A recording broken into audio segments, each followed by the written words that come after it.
Hello, hello. Hope everybody's doing well. Feels so weird to delay this by a week. But here we are. Also, I completely forgot that I did a complete system refresh, so my setup is all messed up. No! But we'll make it. We'll make it through the stream. As we believe. Hope everybody's doing well. Feel free to say hi in the chat, because also I don't know if the chat is even working. So that would be a good test.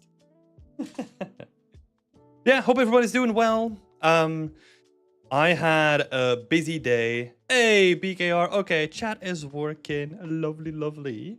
Had a pretty busy day.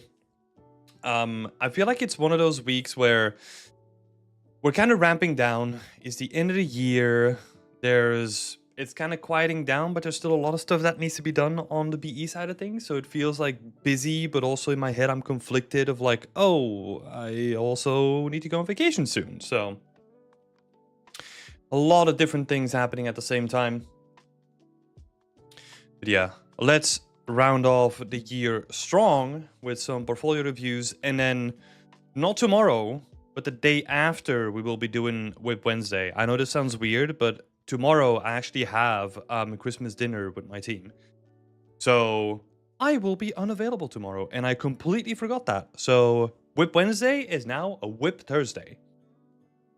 So keeping that all in mind, I'll send a reminder in the chat later on as well, like in the Discord, so that everyone is kind of aligned on that too. But yeah. Hello, Francisco, Sheila. Hello, Frida. Hope you're all doing well.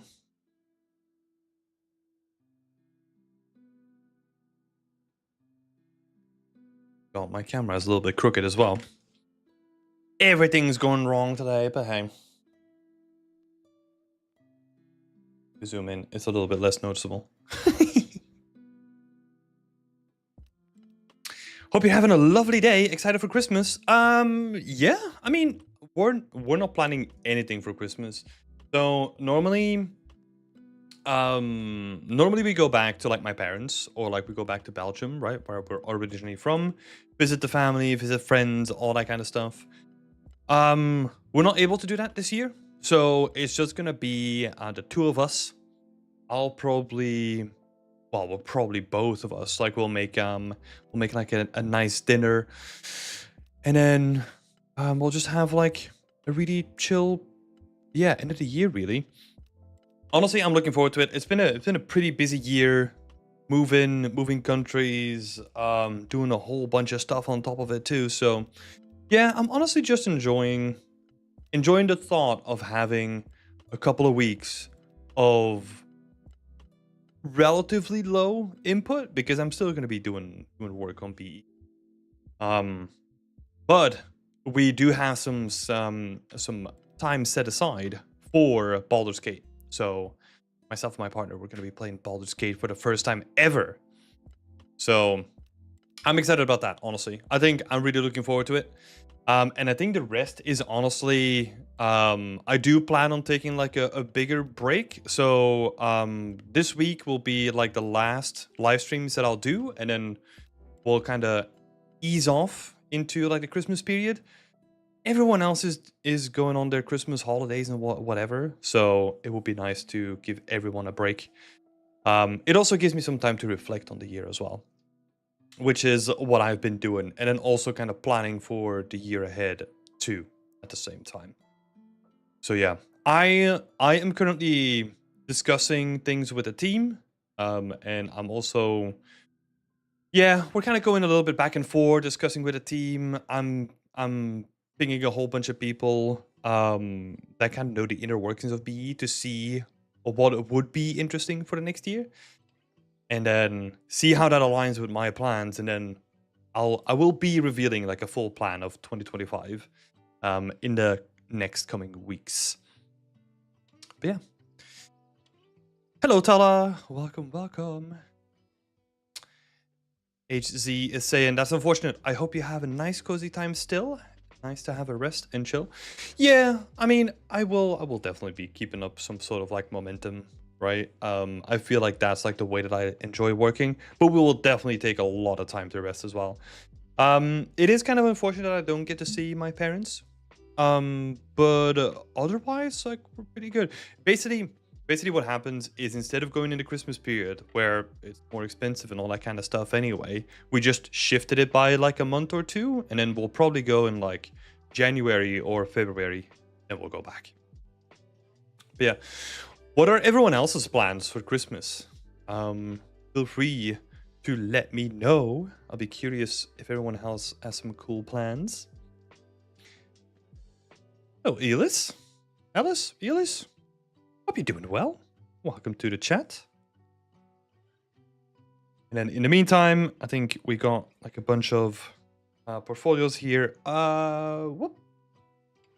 I forgot to download Epic Pen. That's it. Let's just get that done in the background.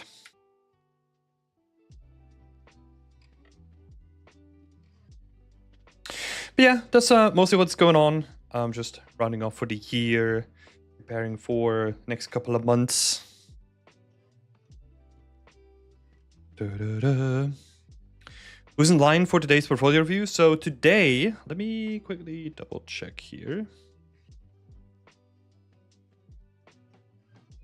as we install Epic Pen as well.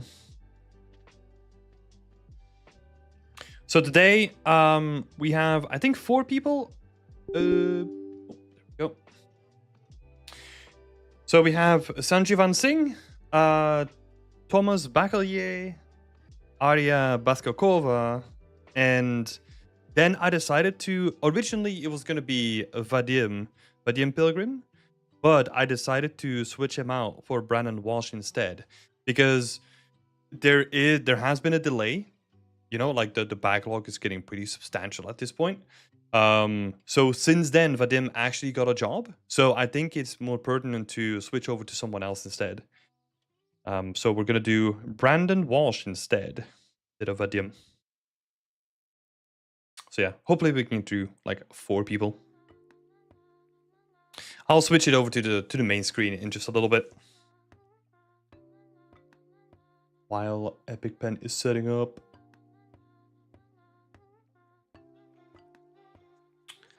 There we go. I bought myself some early Christmas presents as well. This is gonna be like the most boring thing. But I do have a couple of these bad boys. Got a bunch of new hard drives for my server, so we're upgrading the storage capacity for the server basically. It's a nerdy thing, but I freaking love it. So I'm excited.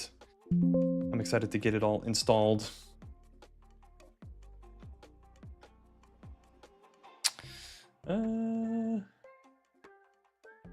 See. Okay. So Epic Pen should be installed now. Let's see. HC is saying, just some family time during seasonal holidays. I always get tempted to make something themed, so might just do an asset or a mini scene. Yeah, that's also one thing. Like, we used to run a Christmas, basically a Christmas challenge, right? We had this recurring thing every year where we had people do like an asset, like a Christmas themed asset, and then I would set it up and dress it in the tree and do all the presentation and all that kind of stuff. This is probably the first time that we're not going to be doing it, just because again, I would be busy again with like doing something, and I just want to take like proper time off, focus on getting a little bit of rest. So yeah, unfortunately, that will be not that challenge will not be here this year, but who knows? Maybe in the new year we'll replace it with some other stuff. To be determined. Okay, in the meantime, let's switch it over. So, see if this works. There we go. It's cutting off a little bit of the screen though. That is not good. So let's fix that.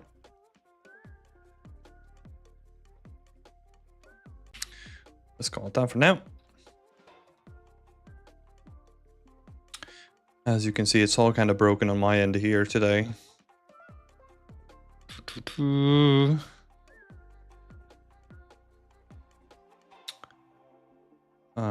Let's do this.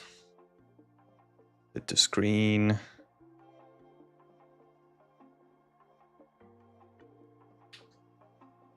Oh, what's the hotkey again? Dang it.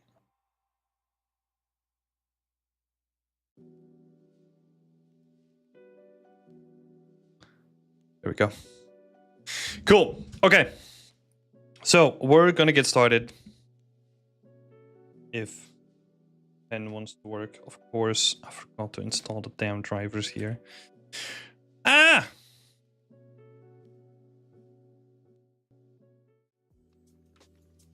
Everything is going well, I swear.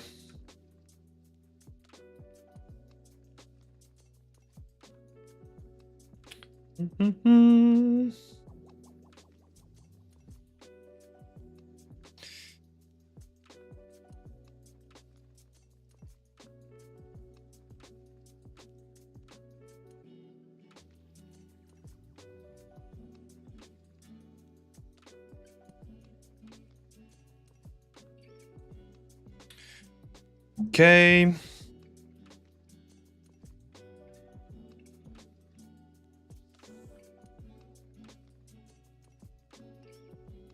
Apologies for this, people. We're nearly there, I swear.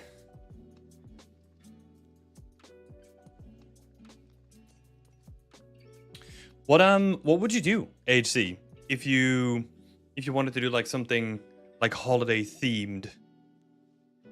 Like an asset or a mini scene. I think it honestly would be fun to just do like a bauble or something like that. It seems like a lot of people had fun with that, like whenever we ran the Christmas challenge. So I think those like really simple, just texturing challenges are like really, really fun to do, honestly. So hey, that might be an idea. I think last year what I did is I took a cup and I then dressed it up in like a sweater. So I had like a cup with a sweater on, which was really nice. I did cheat though because I was too lazy to do any baking, so I just slapped some base colors on there, but yeah.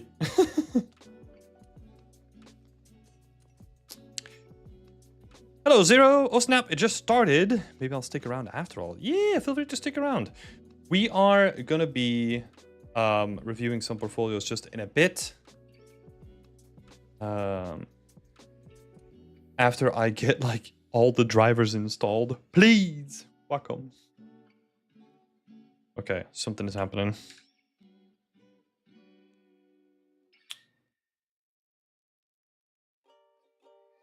Would be fun to have a base mesh of an ornament and then see how everyone would be texturing it. That would be cool. That would be cool. Maybe that's something that we can do next year then.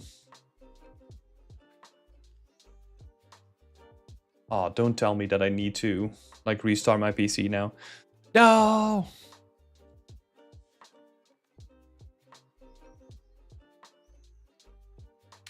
Okay, I think that just means that we'll have to do it without a pen this time around. And we'll make do.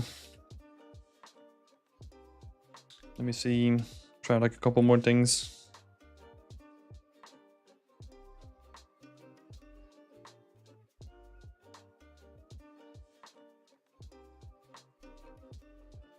Okay, I guess we can do it that way. Screw it. We're doing it without a pen today. Enough time wasted. Let's switch it back over. First person for the day is Sanjeevan Singh, an environment and prop modeler. So usually the way that I go about it is I want to get like first impressions from people's portfolios, and then we can kind of like delve in deeper into the portfolio, right? So let's see. We got a question in chat. Feel free to ask questions in chat during the meantime as well. Just a question about my career, if I can ask. I love making games. I learned C# and Houdini. My background is on making websites with my JavaScript. I don't have a finished project. Okay. I'll let you finish that question because it seems like you haven't finished your question yet. So yeah, back to this portfolio then. So Sanjeevan Singh, environments and prop modeler. First of all, and this is, I kept like this portfolio here for a reason. It is one of those things where what you'll usually see, or what recruiters and like artists do when they have to look at a portfolio, is when something is not to their liking, what they'll literally do, scroll all the way down and go to your art station instead. This is like way better balanced in terms of like the visibility, and gives you like a better overview, right? But I just want to make people aware of that if you have like a pro subscription with like a website or something attached to it, usually this is what happens behind the scenes. They don't even bother necessarily looking at your ArtStation, like professional portfolio. At least that is coming from myself, right? I tend to not look at like any of these things. I just look at the raw portfolio because that's all that matters to me. Because think about it, right? Like I don't care about your like web design skills. I just want to see like the art that you're going to bring to the table. Cool. So let's have a look. Sanjeevan, living in London. Recent graduate in computer animation with a strong passion for 3D modeling. My academic career equipped me with valuable skills. As a dedicated individual, I'm excited, blah, blah, blah. Okay, so this is pretty long, right? This wall of text, it is highly likely that people will skip over this. So try to condense this to a couple of sentences, right? Like 1 or 2 sentences. Give them a highlight of what you're passionate about and what you're really good at, and then leave all the rest that you're trying to give to people now, leave that for your CV, right? Because most of this like really in-depth stuff, you are gonna see that in your CV instead, right? So that's usually like under about. You have like a resume over here. So yeah, keep your description short and to the point, right? Kind of distill it to the essence.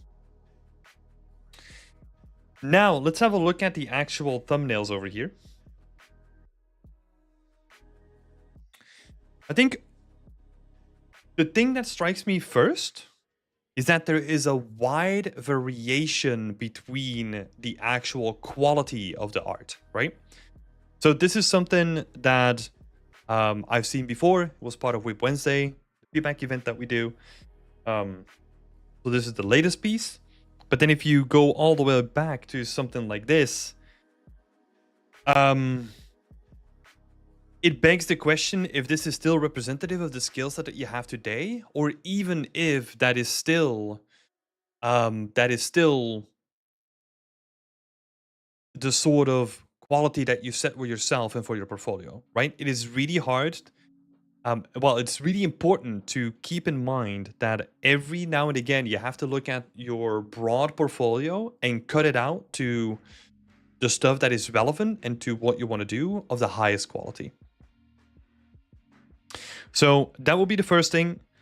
I just looked at the thumbnails and I feel that there's like a huge difference between this one here and then this one over here, right? There's a huge difference in quality. So think about that, right? Think about how that is perceived by people on the opposite side as well. Let's see.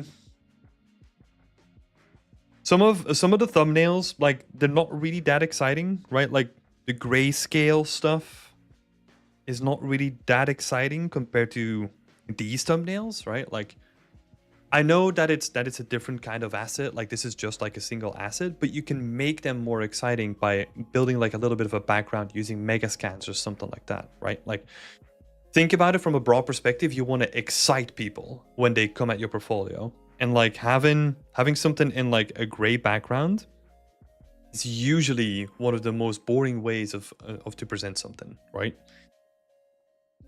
So we'll see if there's like opportunities within the actual work once we go deeper. Where do we begin? Let's see. Let's go with the oldest piece. So this is from 3 years ago. I would say 3 years ago, I bet that you agree yourself as well that this is a time to decide like, hey, am I going to keep that on my portfolio or not, right? Think about that. Because again, it has to do with like how good some of the work, especially the latest piece, is really good. It's really well presented. And then comparing that to something like this, where it is somewhat interesting, but it doesn't have like the same qualitative value as this newer piece, right? So keep that in mind.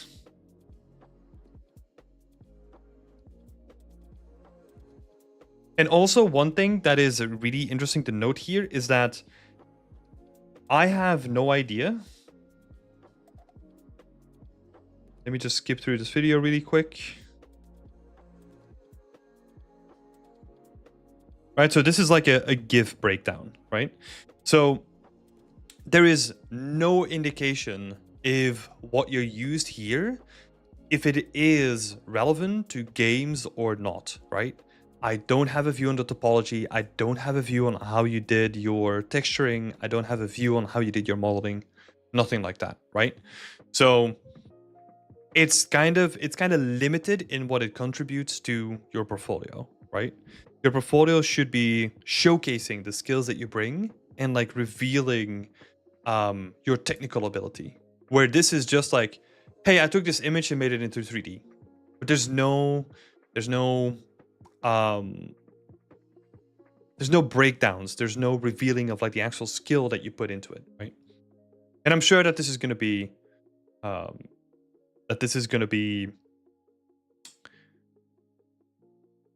appearing more in the future with other people as well, because that's like pretty common too. And I think the same can be said about this one then, right? Same thing. It is taking a picture, making it in 3D, but then not showcasing how you did it. And I think this is not even with like relevant game art pipelines, right? So that means that if you want to become a game artist, these last two are pretty irrelevant to your portfolio at this point. Let's have a look. Got a marksman rifle here.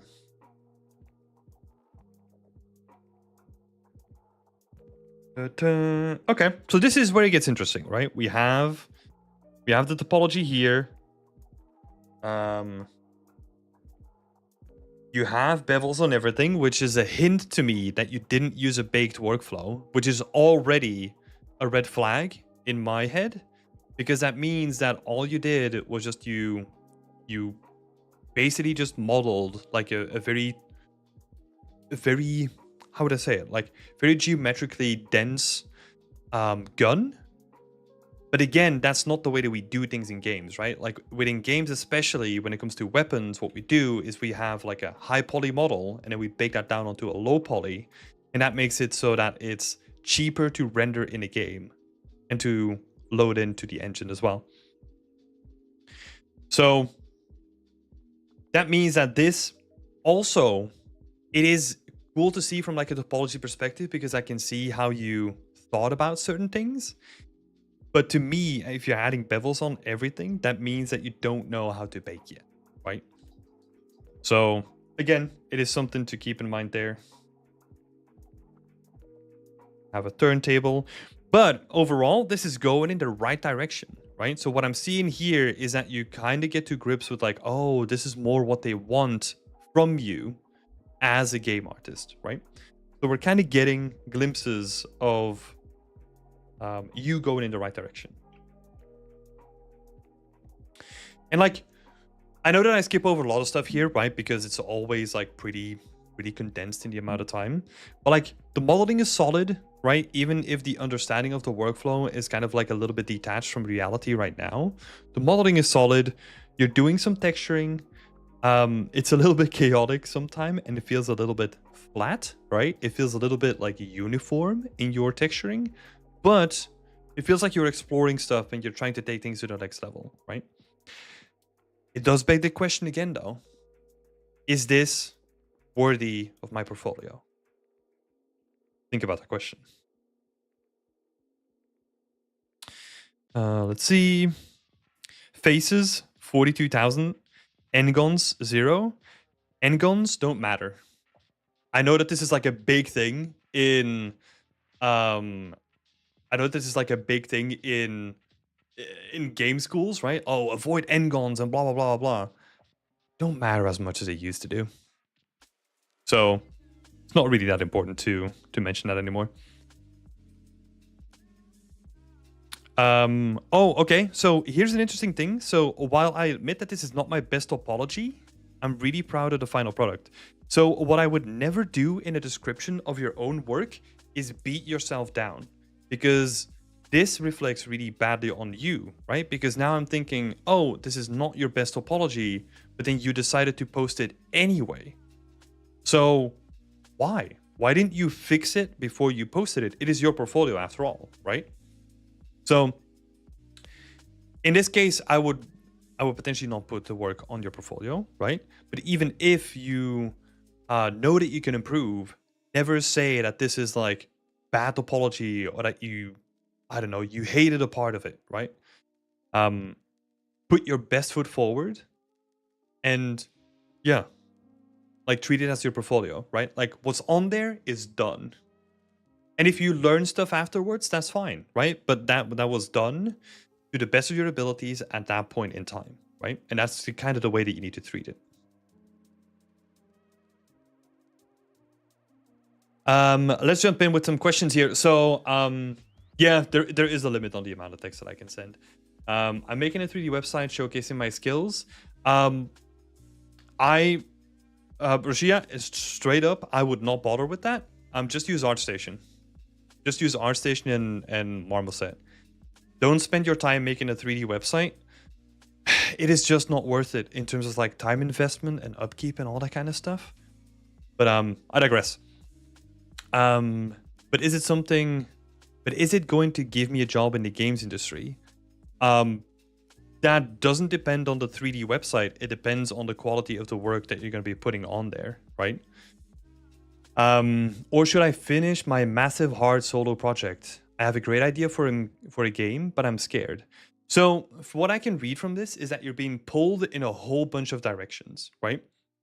So if you're making a 3D website showcasing your skills, you're focusing more on web development, right? So that's a different skill set. If you focus on a really hard solo project, it's more likely that you will end up as like an indie developer, right? Just someone who works on game projects by themselves and tries to then make money that way, right? And then the third one is where you want to showcase your skills on your 3D website, but that is like the showcasing of your skills for a portfolio is then like another skill set, because that means that you want to get into the games industry, right? So you're targeting 3 different job descriptions here.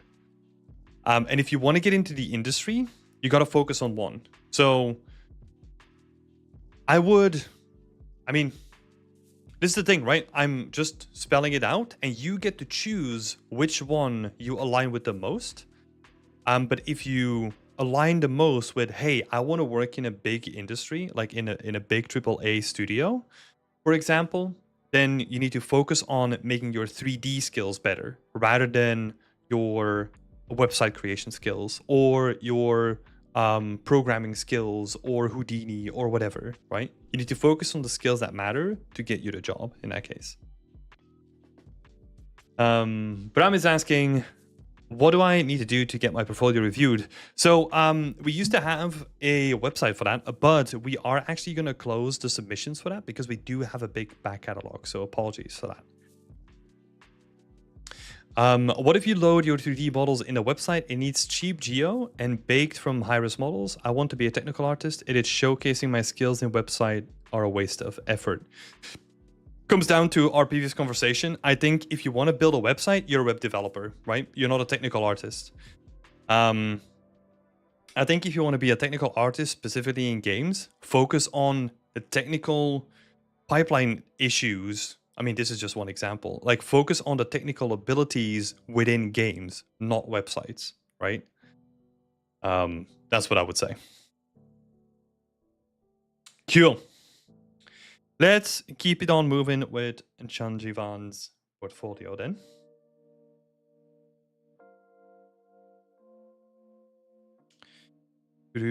Step into the bustling streets of an ancient Persian market with my latest Unreal Engine creation.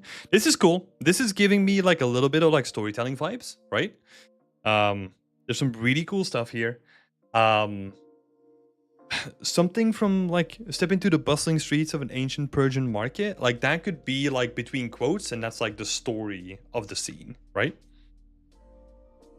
I've worked tirelessly for 3 days to bring this charming world to life and showcase my Unreal Engine skills at the Develop Brighton event. So here's another thing that I've seen make a regular occurrence. I am personally not a fan of you mentioning the amount of days that you spend on a project, because now I'm thinking, oh my god, this looks decent for 3 days. What if you took like a whole week or a whole month? You know, how much better would it have looked? That's where like my thought process goes already. Also, 3 days to make a full environment. There's a lot of assumptions that are happening in my head, right? So that means that you've probably not done like any of the assets, and this is more just like a set dressing or like a composition exercise, right? But let's see. Utilizing megascans and Unreal Engine Market 3D models. Yeah, so this is more like a composition and set dressing exercise, right?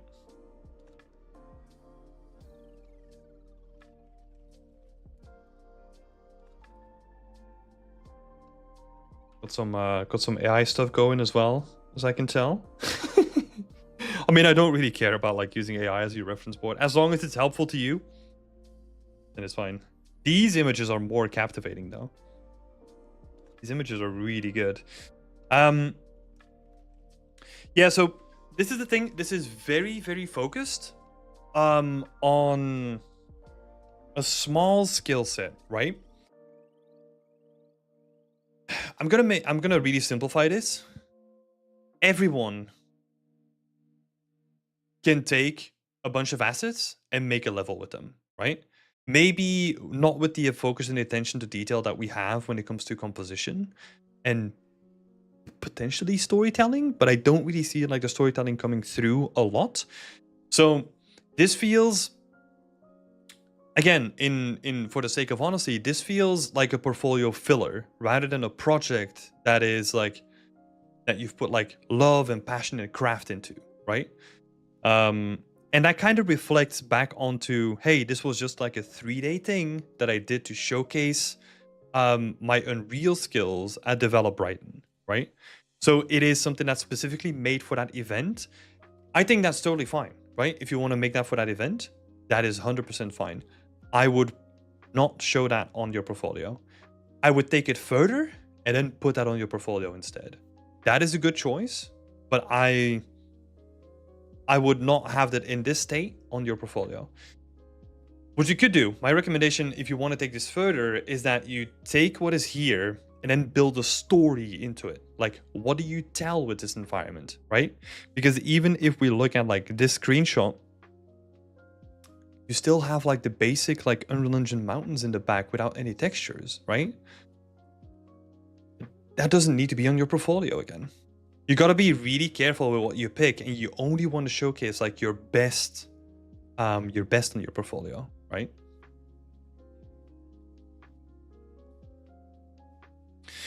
Whoa, that is really quick.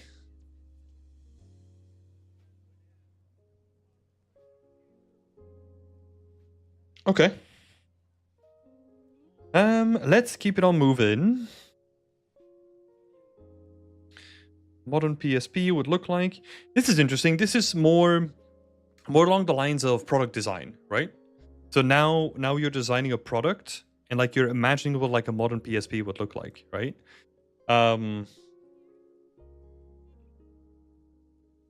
Yeah, so there's nothing really that exciting to look at from a game art perspective again, right? I'm focusing on game art. This is again more with like product design or something like that.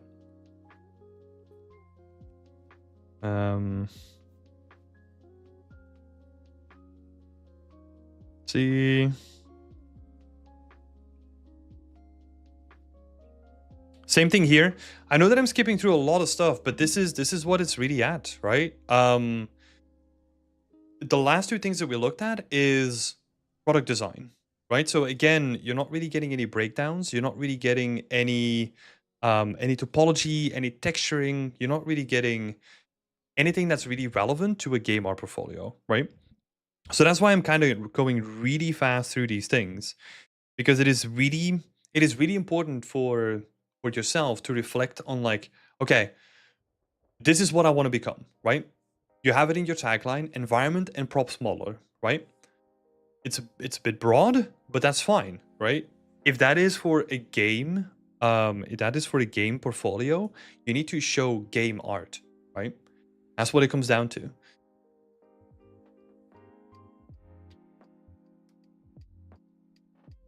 And we're getting something here. So the helmet is based on a sub D workflow modeled in Maya, textured in Painter. But I'm still missing some crucial information, right? If this is just a high poly, right? Like we're seeing it here. Again, this is not necessarily that relevant to game art, right? You got to take this and then be like, okay, I'm going to bake it all down and then make a low poly out of it. And then I'm going to texture that. And that is where game art is at, right? So I think that's when we get to this piece. And I think I've been pretty straight to the point, right? Also because it was kind of a request from Sanjeevan as well. But yeah, I feel like we got to this point, and this is the first thing that I've really seen that is probably... See, we're getting some breakdowns. We're getting some some shader magic that's coming in. Like you've built your own shaders, like you're doing some blending, you've made like a height map in Gaia. This is all great, right? This stuff is awesome for the game artist portfolio. So I would say if you are aiming for a game art portfolio, this is the first thing that I've seen that is fully focused on hitting that goal. Whereas the other ones, they've kind of probably helped you with like modeling or with set dressing, but they're not like fully focused on like, hey, I'm a game artist, I'm an environment artist. I can make things myself. I can compose them in a beautiful way, and I can make like a scene that tells a story, right?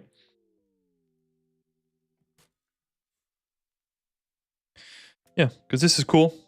I'm I'm not sure what this guy is doing here though. He's just like, did you forget to remove him? It feels so weird.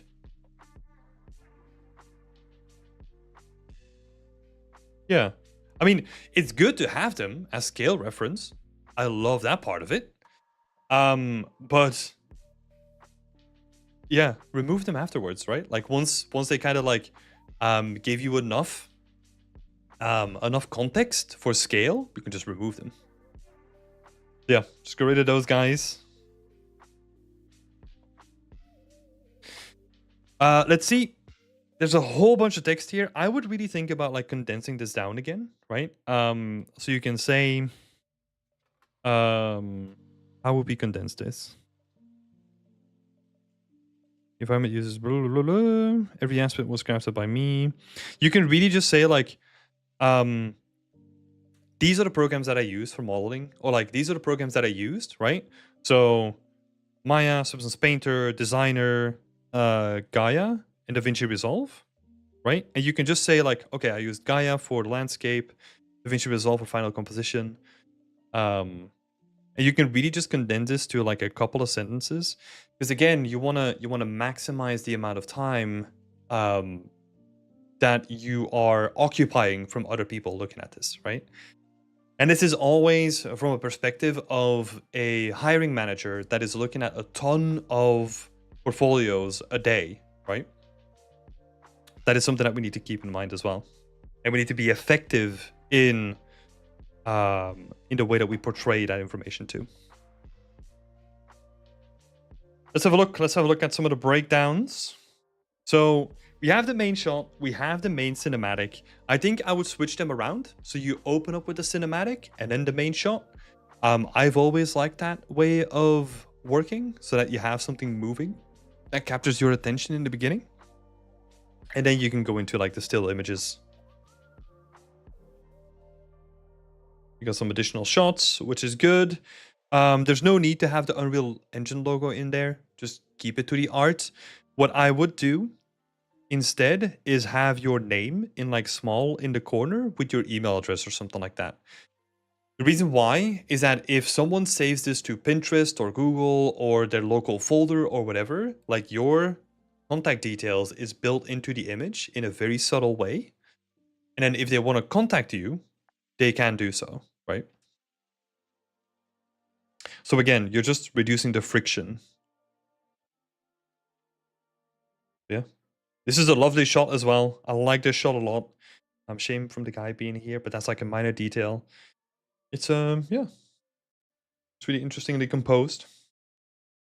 We're getting some breakdowns here as well. We got some titleables.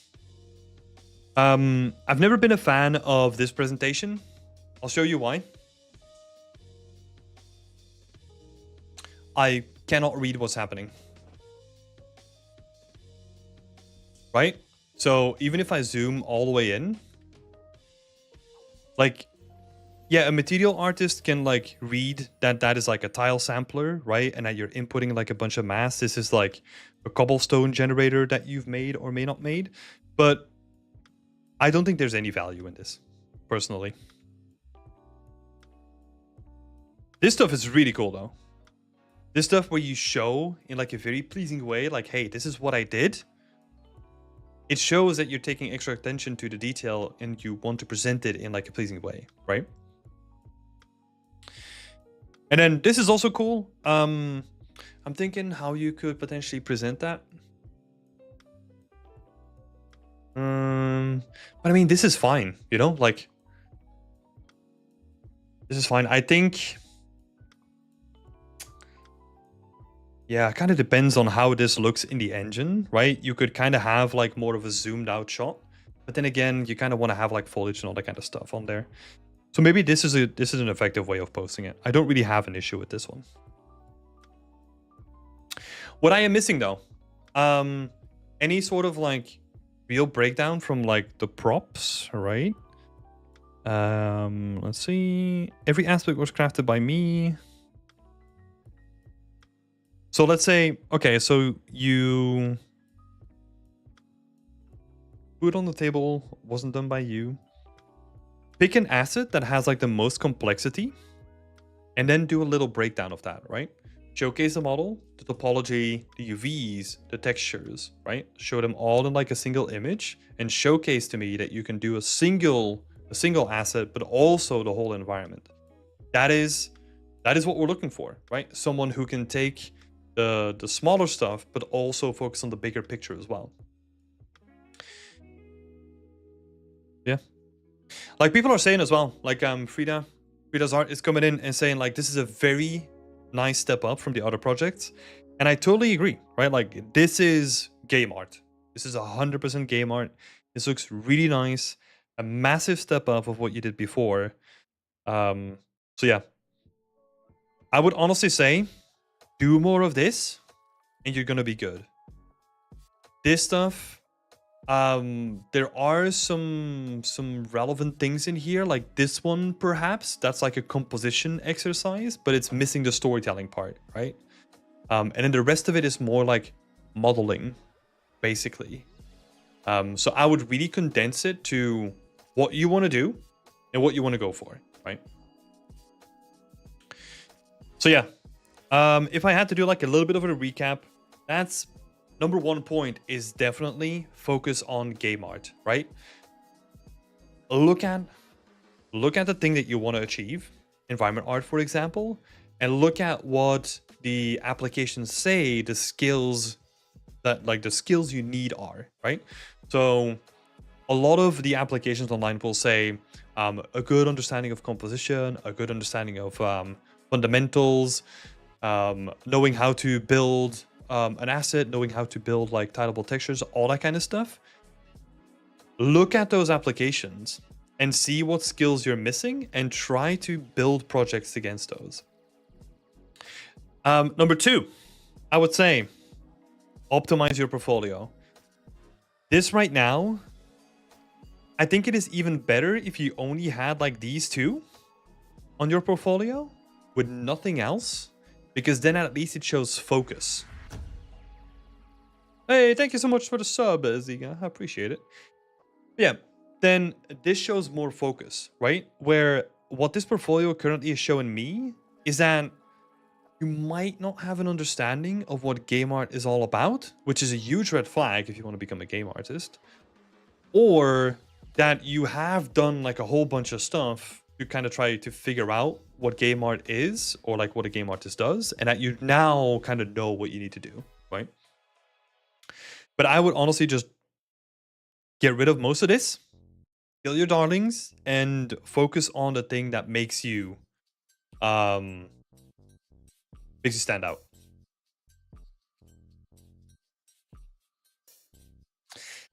Yeah, I would say that's it. Thank you so much for sharing your portfolio, Sanjeevan. I hope that there's like a lot of things that you can take away from this.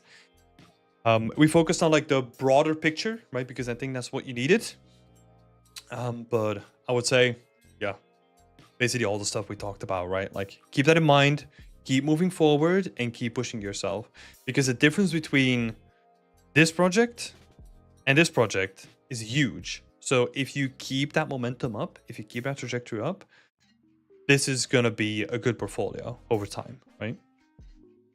So yeah, best of luck.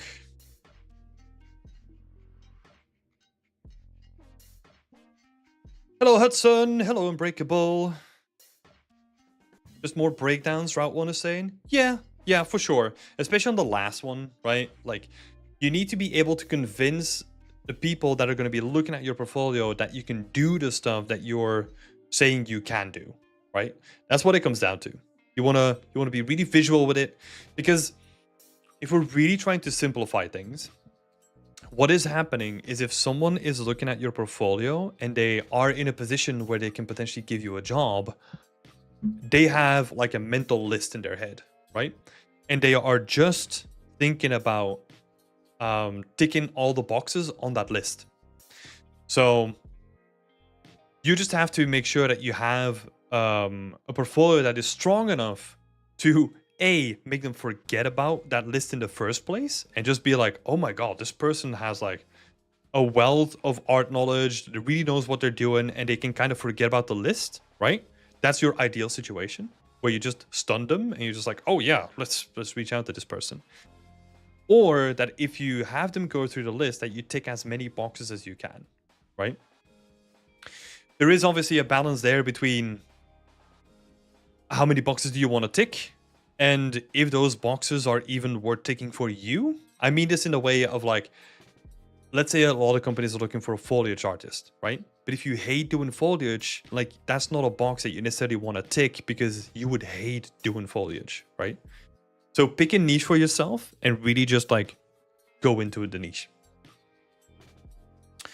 Papa is saying, I'm a 3D artist and very enthusiastic about creating environment art. So if there's any community of environment artists where I can learn, communicate, and collaborate with, yeah, I'm sure that there's like an edit to that sentence as well. I think there might be a limit again. But if you go into the description, you can get access to our community beyond extent. We're focused on environment art. So you can join us if you want. Hello, Rajan. Oh, thank you so much for the support, Rashia. Rashia is saying, Sanjeevan, I hope you find a great job. I'm Persian, and I saw you made some arts from Persia. Yeah, that is awesome. I think that's the thing, right? Like, anyone that we see, no matter how early they are or like how advanced they are in their journey, like everyone can make it as long as they have like dedication, the focus, and they just dedicate themselves to it, right? Cool. Let's move on to the next person for today. Thomas Bacalier from Toulouse in France. 3D environment artist and level artist. Cool. There's no description. Not that that's needed. I usually don't mind, because honestly, most of that stuff can be found on the CV or something relevant anyway. And there is a CV here. Actually, have a look.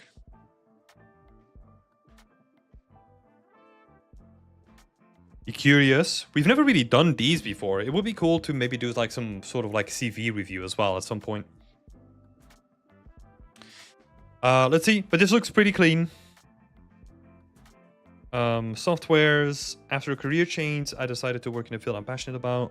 Video games. I like to take care of the environment to bring emotions and storytelling. Okay. On-site or remote. 3D environment artist in Hivemind Studio. Adapt my medieval market to sell it. Oh, this is another... Okay, this is another one of those. Man, there's a lot of them going around. Let's see. And these are student projects, 2D artists as well. Yeah, pretty cool, pretty simple. I like the little like touches of color. I prefer like even more minimalistic, but hey, that's everyone's like personal choice. There's nothing really like wrong that I can see here. Hobbies, gastronomy.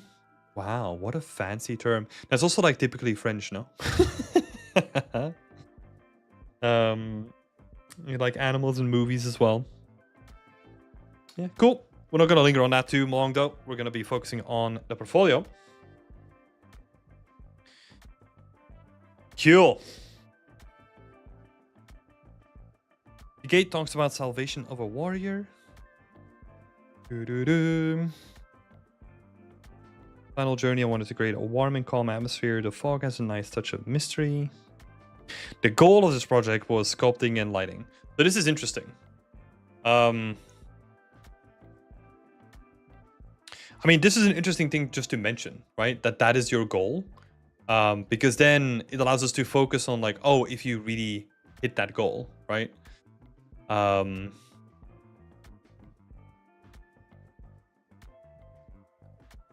Presentation is really good. I'm kind of getting like a quick overview here.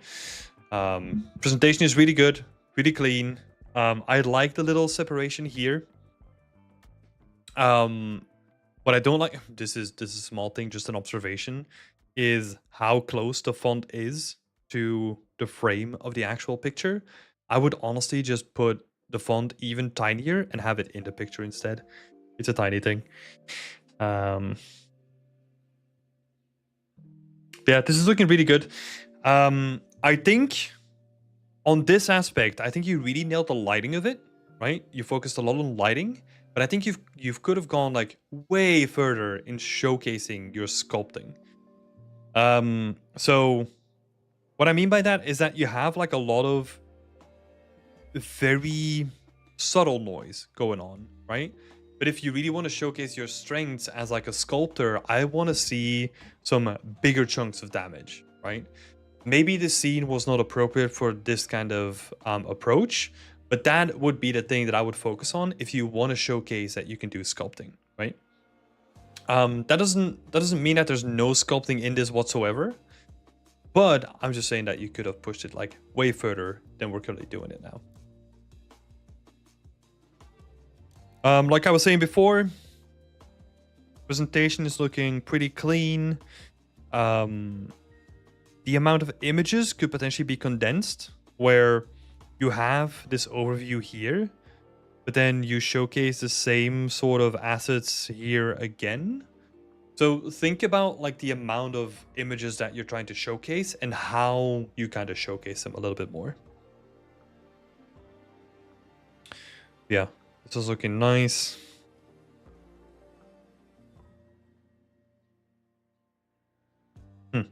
Interesting. The detail normals are barely visible. It also, and this is just from coming from like a workflow perspective, right? This is not necessarily feedback, but it begs the question why you needed an RGB mask on something that you already sculpted in a unique manner, right? Because if you sculpt something unique, that usually gives you full control over how you're going to texture it, right? And then if the concern is about like the two pillars looking the same, you just rotate one of the pillars and then you're done, right? It is a good showcase for understanding the workflow though, but sometimes the workflow doesn't necessarily make sense for the application of that workflow, right? So usually where we go into like RGB masking is if we have a lot of repetition between a lot of the elements, right? Because then we need to find another way to vary between them. Or if you have a big piece, right? So for example, a big cliff and you need to have, you can't really get like all the texture information that you want out of just the texture alone, because you can't hit it with texel density, right? Because the asset is so big, you would need like, let's say, I don't know, like an 8K texture, which usually is not allowed. Enough of the technical mumbo jumbo. That's not what we're here for necessarily. So I think this one overall pretty good. There's some little things that you can tweak here and there, but like condensing the amount of pictures, also focusing more on like the sequence of the pictures as well. And but yeah, I think overall pretty good. Let's quickly have a look at the presentation here.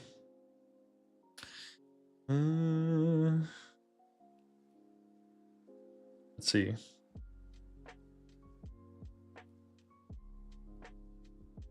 Isn't there like an overview? Oh no, I'm picturing Marmoset, I think.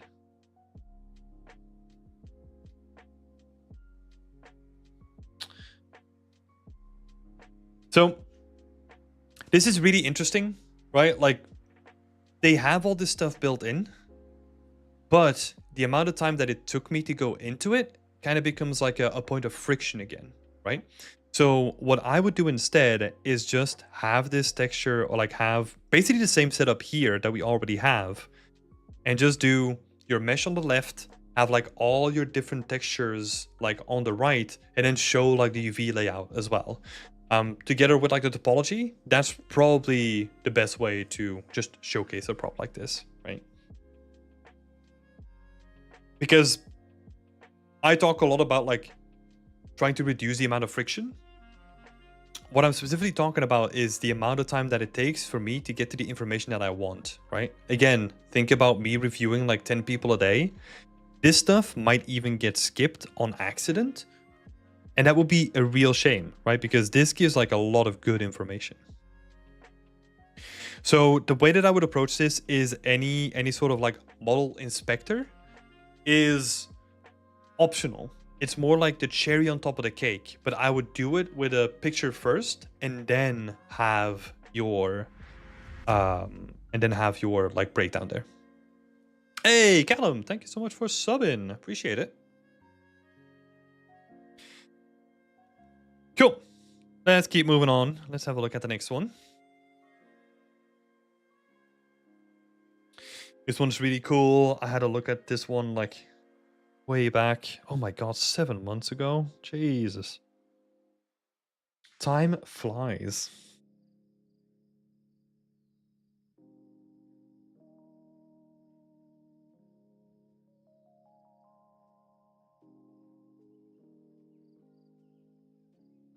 This is cool. Just, it is very pleasing to look at, right? Very pleasing to look at. Well laid out. This is just giving an overview of what you did, right? So that's really good. Got like a shader breakdown here. What is it? Desaturation and world position. There's like a spelling mistake there, but like a tiny thing. Got a dirt transition. I've got like a whole bunch of like RGB masking going on. That is cool though. Vertex painting with an N. I know this is so annoying, but oh my god, you never know who's going to be tripping up over that, right? So these like grammar mistakes, like they do really matter. And trust me, I'm not a native English speaker, so I make a huge amount of them. It's cool. You got like concepts, process GIF as well. So the aim was to work with trim sheets, so I sculpted one for my wood. After that, I created a kit of planks that allowed me to make a modular kit. In Unreal, I used the lattice and the boolean tools. This is cool. I think this is not commonly used, but it's a cool way of like using the tools in like an innovative way, right? Like using the modeling toolkit to like kind of bend and boolean stuff into each other. It's cool.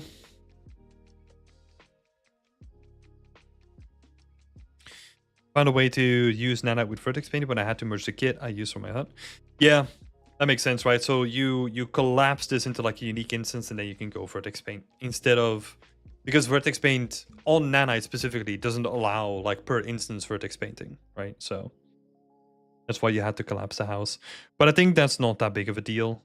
I think that's pretty common. Like if you have like a more unique looking house, you can make it into like a unique thing and then have like the rest of the town, right? Like the, or hypothetical town, be made with like modular stuff. This is very cool. Very nicely laid out. There's not really like a unique thing, like a unique asset, right? So we can't really focus on that all too much. But like the stuff that you're showing off where it's like trim sheets, then adding like the RGB layers and like all that kind of stuff on top of it. Really interesting. So I think, yeah, pretty well done. Yeah, again, the material, I don't really think it's needed, right? Unless if I can zoom in and I can see, then it matters. But you're literally just showing me like a graph of noise and like there's no information that I can get out of this, right? Even less than the previous one. So I think this is like a throwaway thing. I would not do that. The only time where it makes sense is if I can look at the whole thing and I can kind of like break it down for myself, and then you could kind of see it as like a resource for other students to potentially use. Potentially, right? But I feel like that's already a stretch. Yeah, I feel like this is very good. I feel like your sense of composition and your lighting especially really reads well with this one. So yeah, I think you really nailed that. Let's have a look here. I'm also thinking about like thumbnails. Thumbnail looks really nice. I don't think you need the Unreal Engine logo, right? This is like nitpicking again, but I would probably focus on the award because that is impressive, right? You get an award, that is cool. Don't put the Unreal Engine logo next to it and keep it simple. Keep it simple and keep it clean. And then the latest thing, medieval market. I'm a sucker for medieval stuff, so it's really cool. The breakdown. This breakdown looks better. Like it looks well lit compared to the other one, right? And we have these assets over here. Okay. Some of the textures feel like really basic, especially when you call them out like that, right? They're functional, right? But they're also pretty basic. So that highlights to me that the way that I'm thinking about this, I'm trying to put my recruiter hat on, right? So if I'm thinking about this as a recruiter, what I'm seeing here is someone who's really strong at composing, really strong at set dressing, and sort of strong at like telling a story within that set dressing as well. I think there's like a gamification that still needs to happen where you have like individual stalls that really come to life and you have like the main story that's happening in the scene. So I mean, you kind of have some of it, right? But it can definitely be fleshed out a little bit more. But on the opposite end of the spectrum, it's also the materials are okay, right? So not really that proficient at materials, especially from the ones that we kind of see here, right? And then also not really that proficient yet at individual assets too. Because a lot of this stuff, even if it is made with trim sheets, you can do some really cool stuff with trim sheets. And this feels pretty basic, right? Especially if you look at the card is just like a box. Basically like just like a box with like a cylinder on top of it, right? If you really want to bring those things to life, you gotta start breaking up the shapes and the silhouettes and all that kind of stuff to really push it to the next level. It takes time, but it's definitely worth doing because this is like a good exercise for what you would potentially be doing, like a studio as well, right? Taking existing stuff that's already there and then making new stuff with it as well. But that is also fine, right? Like for myself, I'm also on that same kind of spectrum. If I were to do like, oh my God, if I were to do like a breakdown now myself, I would probably see it somewhat along the same lines where my focus has always been on the bigger picture, right? I love building worlds, I love building environments, but I don't really care about the individual assets within them. But to a certain degree, those really big scenes, they come to life by doing the small assets too, to a certain degree. So there's always like a balance there, right? And this kind of comes down to what we were saying before, right? You kind of get to choose which boxes you want to tick, right? I was always very specific about, hey, I want to do level art or set dressing and I want to build a world, right? I want to have strong art fundamentals and I want to build worlds. I don't care about individual assets. I don't get a lot of satisfaction out of making them. I want to set dress and build bigger spaces. And then especially in the industry, what you then have is you have a person like me collaborating with a person that does the individual assets really well, and that's where power dynamics really come from, right? Like you get those like teams that have like a well-rounded group dynamic, and they kind of like fill each other's like weak points. Yeah.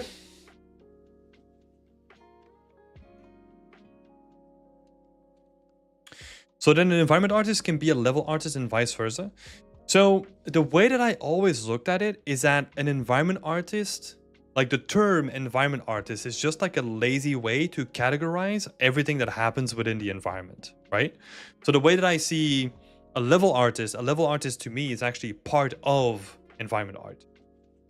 Because you have people within environment art that focus on foliage. You have people that focus on rocks. You have people that focus on props. You have people that focus on level art. Like, it's a broad category, right? And then usually the way that like applications work is that they say like, oh, it's an environment artist. But if you look into the actual specifications, what they're specifically looking for, they will usually call out specific skills. So we're getting to a point where like studios are starting to like diversify that a little bit more. But like, yeah, environment art to me is the category, like the bucket of everything else, basically. Unless it is really well defined, right? So for example, character art is like its own thing. Material art has been its own thing for a while now. So yeah. That is golden wisdom. Here to help.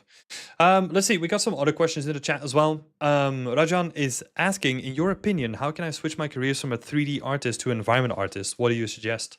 If you want to switch from 3D to environment artist, focus more on storytelling and build your way up to bigger and bigger scenes, right? As a 3D artist, you're focusing on a single asset. Try to infuse storytelling into that asset.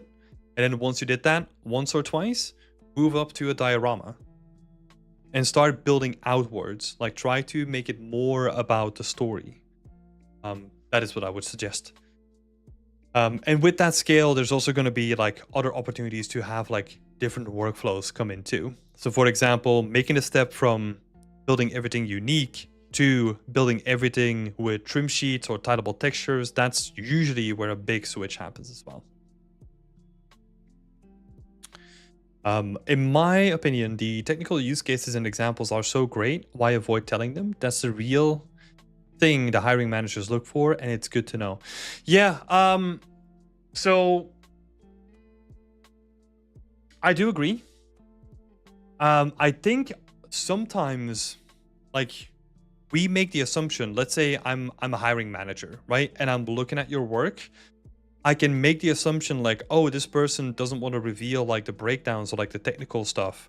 So that means that they kind of just took like a whole bunch of like shortcuts, right? And they're not confident about showing it. That might be one of the things.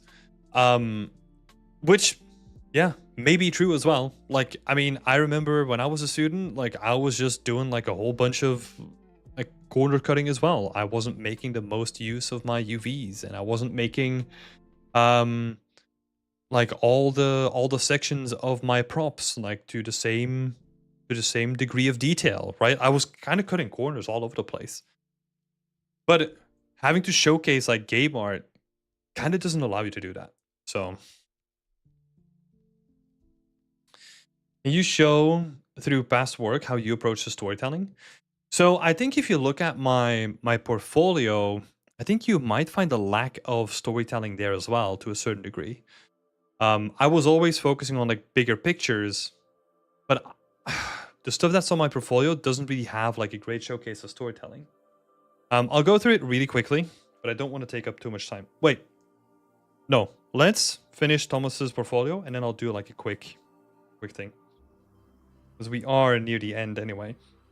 So, as a little recap for Thomas here, I would say that the way that you present your work has been done like really successfully. I love that you kind of highlight the moments where like, hey, this project was focused on this, and that is really good. I would suggest like keep doing that as well. It definitely feels like you have a propensity to focus on the bigger images, right? Which is fine. If that is a thing that you really enjoy, just keep doing it and keep exploring like different places. And maybe what you could do is pick one skill that you kind of want to improve in, let's say materials, right? And then level up in that on your next project. Like make it more focused on materials. And then do the next one where it's still like part of a bigger picture, but then do a little bit more sculpting or something like that. So you kind of want to level up your skills by doing the next project that leans on your strengths as well, right? And I think the rest of your portfolio is in a good state. The thumbnails can be like slightly updated without the logos, but I think the actual content of the thumbnails is actually really good. So you're presenting yourself well. Slight thing here, update the banner to like more recent work. It's a tiny thing. You're not even showing it on your portfolio, so that doesn't matter too much. Yeah. If you really want to show your versatility, do a smaller scene next. A really small scene where you showcase that you can really take a singular prop and you like really put that to like the next level. Right? That's going to make your entire portfolio like more well-rounded, and it's going to help with like the application pool as well. So that would be my suggestion. Yeah. Thank you so much, Thomas. Thank you so much. And yeah, best of luck. Okay. In the meantime, let me actually reopen that. Let's go to my own portfolio. So we are not going to look into professional work. So I think you can see a transition, right?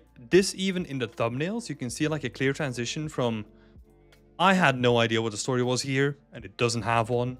This was a challenge, so kind of debatable if like the story really came from me. But then I started realizing that story is really, really important. And this was sort of like my, to be fair, this is not my first big attempt, really.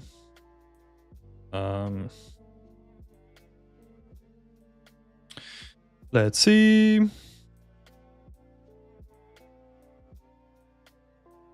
I think I still have my old portfolio on here somewhere. For example, this was the first one. Let's do this instead. This is some schoolwork, right? This is where I started to explore the idea of having a story in the scene, because we had to create like a main menu, right? And I sort of created the cave by itself. But I was like, there's something missing. Like, what is the game about, right? And I think that was honestly, like, in hindsight, a pretty smart idea to have you do like a game start screen, because you have to think about what the game is about, right? So that's where I started going into like, it was kind of like late that I added that stuff. But kind of like you see like a bow and arrow, or someone made like a campfire. It kind of worked really well in terms of like artistic contrast, right? Like the color contrast, but because you have like a blue cave and you have like the orange light, very striking in comparison. So kind of this was like how I kind of got into it, but it kind of was added into it late, right? It was kind of just like, I don't know, added at the last minute. And I think then we get more into me getting into the industry and purposely building around the story, right? So this is like an industrial plant that kind of got turned into like the last bastion for survivors, right? This is literally called Last Bastion. So you can see that there's like survivors welcome. I think I even wrote down like a list of rules here, and then there's like a stop gate. I kind of turned this into like a watchtower, and there's like a bigger watchtower in the back, right? More focused on storytelling. And then we kind of get to this, which is not in Unreal Engine, but this is like purely about storytelling and world building specifically, right? Where you can look at the visuals and you kind of can tell that this is not current day, but this is somewhere in the near future, and like the world is not the same world that we're living in, right? Like run down, cyberpunky, like all that kind of stuff. So that is something like you can kind of see in like quick succession, like my trajectory of how I was exploring a lot of these, a lot of storytelling myself, right? And that's why I also hammer on it so much, because I realize like how valuable of a skill it is, and not even just for environment art, right?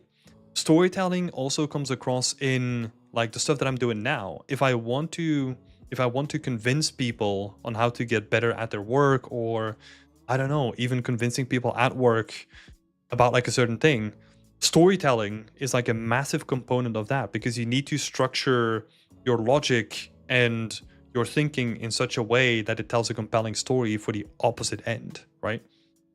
So that's the way that I kind of look at storytelling now, which I definitely didn't as a student. And there's also a transition that you have to make from technical understanding to like opening yourself more up to storytelling again, right? And then that really helped me with all the stuff that I was doing on Far Cry, for example. A lot of storytelling work. I learned a lot from my team members there as well. That was like really impactful to like really focus on the storytelling. So that was really, really impactful for myself. And then of course, like the thing that I'm still working on, but haven't worked on in quite a few months, is like my medieval scene, right? And that is mostly the story from like a farmer like leaving his farm and then going into the city to like trade goods, right? So that's like most of that is story. Yeah. I hope that was helpful. I mean, there's so much more to go into there. But yeah, I really see like storytelling as this like fundamental aspect now.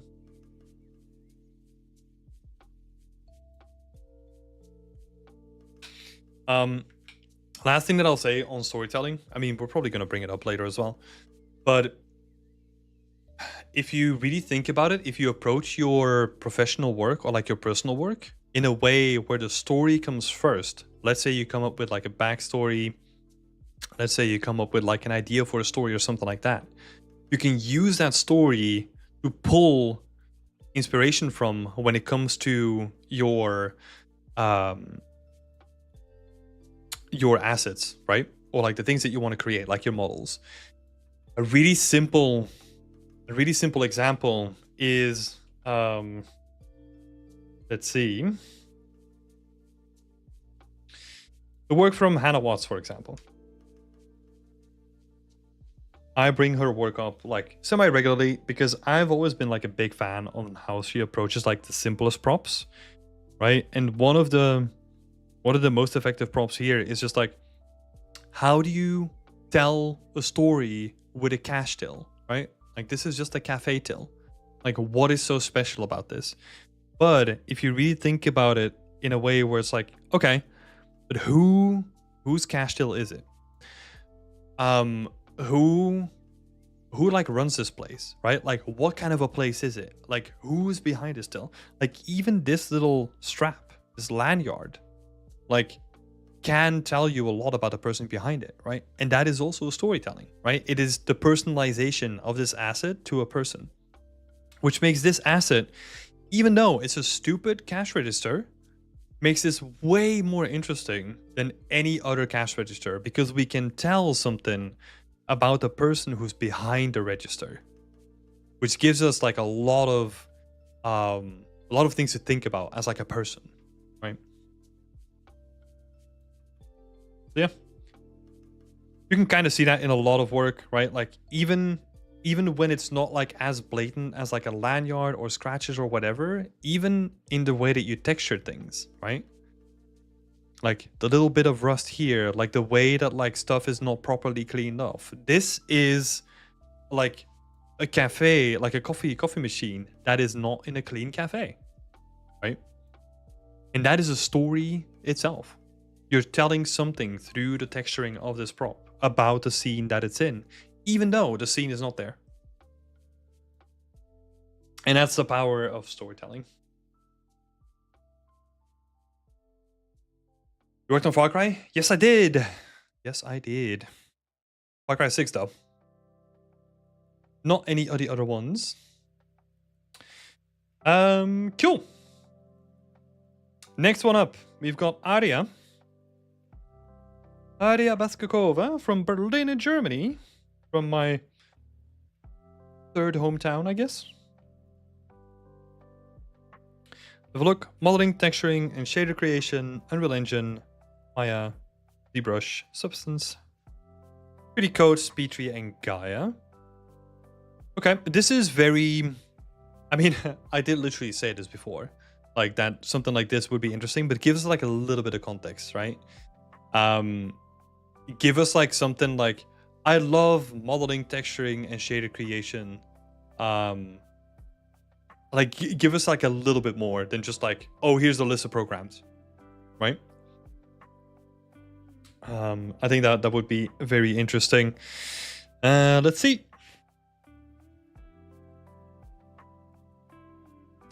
Wayfinder, a texture artist. That's cool. That is cool. Let's have a look. Okay, so you got some professional work as well. It's kind of like mixed in there. The way that this is my personal thing. This is my personal opinion on this, right? Like the way that I try to structure things is like, hey, this is my personal work. This is what I want you to hire me for. And this is my professional work. This is what I've done before that you can validate that I am ready to work in the industry, right? So the way that I kind of structure, the reason why I structure it in this way is that I built my personal work because I love working on personal work. So in the ideal case, what I want to do is that a company will see my personal work and they're like, we want that. Let's get this person, right? So that is basically how I invite studios to like look at a specific set of like my work and be like, oh, that is like their thing. I will also have like the folder of personal work. I will have that open as you click on my link, right? So if you go to my profile, it will say personal work first and then professional work. Just as another indication on how important my personal work is to me. And yeah, also to the hiring process as well. Cool, let's have a look. So I forgot to read this. 3D environments, props, and material artist. Okay. Where's this from? 4 years ago.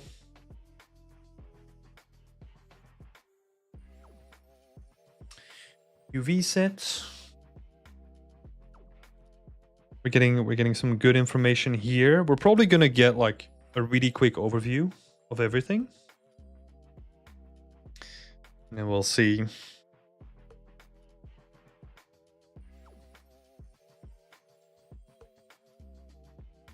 This is cool. It kind of has that like slight stylization going on, which is quite nice.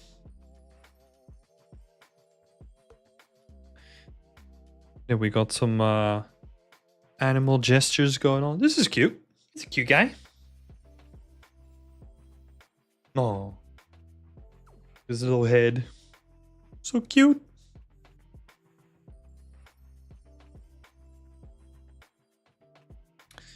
And then the T-posing.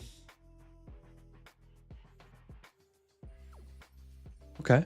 With like the skeleton and everything as well. So this is interesting, right? So this is kind of character art. So we're kind of getting into that territory of like, this is awesome, but if that is not what you want to be doing, like let's say you don't want to be sculpting a bunch of animals or like characters or whatever, right? I wouldn't put that on my front page. I would make like a separate folder again, where I say like, oh, other work, and maybe have it in a way where it's like main portfolio, right? So that's like, hey, this is all my portfolio stuff. Then you have a second folder where you say, how would I break it up? Yeah, so main portfolio. You would then have professional work, which is currently the Wayfinder stuff. And then you would have other work, right? Where you put the work where you show additional skills, but that are not necessarily relevant to the study you want to be doing professionally, right? Because even with folders, right? Like the reason why I recommend this so much is even with folders, if a person looks at that, just by the title of that folder, it changes like their behavior about the work in that folder. I don't think I've explained this at any point, but I think that's what I'm trying to get to, right?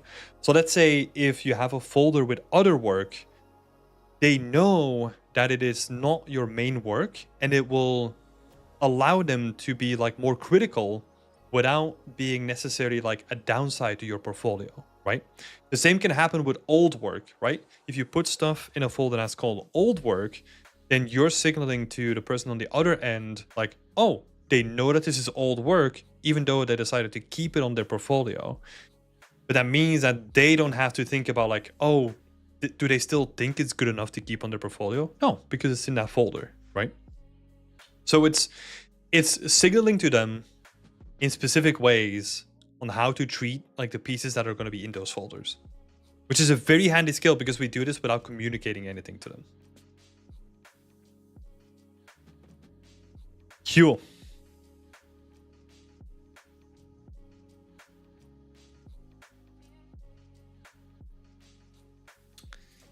Going to delete everything on mine? No, don't delete it. Like Frida's saying, don't delete it. Just hide the projects you don't want to show, and then you can keep them for yourself. Yeah, I mean, I don't know if you got a glimpse of my portfolio, but I mean, a lot of my projects are also hidden. Karani is asking, any tips on how to integrate interiors into an urban environment where there's only exteriors? Oh, man, that is such a broad topic. I don't know. I don't know what you mean by that. I'm playing around with making an environment in Unreal, but it's always felt like an empty shell when I walk around because the building has no interiors. I.e. like an empty shell. Well, it sounds like you're looking... if you're making a game, then that matters, right? You have to find like creative ways of like blocking it out. If you're just making it for like a portfolio reason, it doesn't matter, right? If you just want to make an exterior scene, then that's fine. Because yeah, if you're just making it for your portfolio, like I can guarantee you that like 99% of the people are not going to be able to walk around it anyway. So if that assumption is that if you're going to make a game, then yeah, that's probably like a conversation for a different time. Let's have a look. So we got some vegetation from Arya.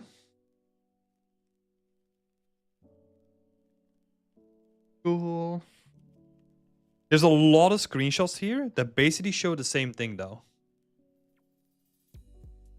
You kind of have like a lot of the tree, right? And then some of the foliage, and then a tree again, and a tree in multiple ways. This stuff is cool. This stuff is really cool to show. Total poly count for all the fern plants is 2,100 tries. Wait, total poly count for all the plant ferns. Wait, how many did you make? Okay. You got 6, roughly. Okay, so 600 tries for the biggest one and 100 tries for the smallest one. That's an interesting way of explaining it. I would probably make it really visual and just have like the big plant here and say that that is like 600 tries. Right, literally put it like next to here. I think that could be a more effective way of showcasing that. But this is cool though. A little overview.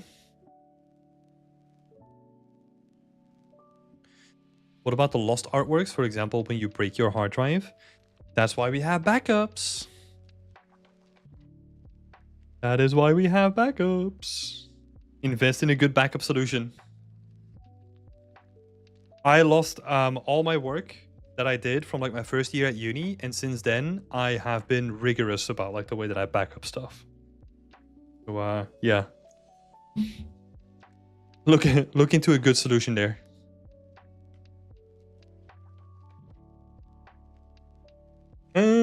got ZBrush sculpts. This is cool stuff. I would potentially, again, there's like a lot of images here, right? Like you can definitely condense a lot of this stuff to be like two side by side, right? So you would have like two sections of sculpting. You just have them like side by side. Just to condense the amount of stuff here.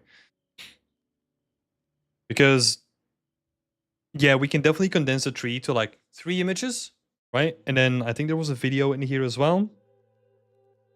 Get that video and then do all the breakdowns, right? But we really need to condense the amount of stuff that's here.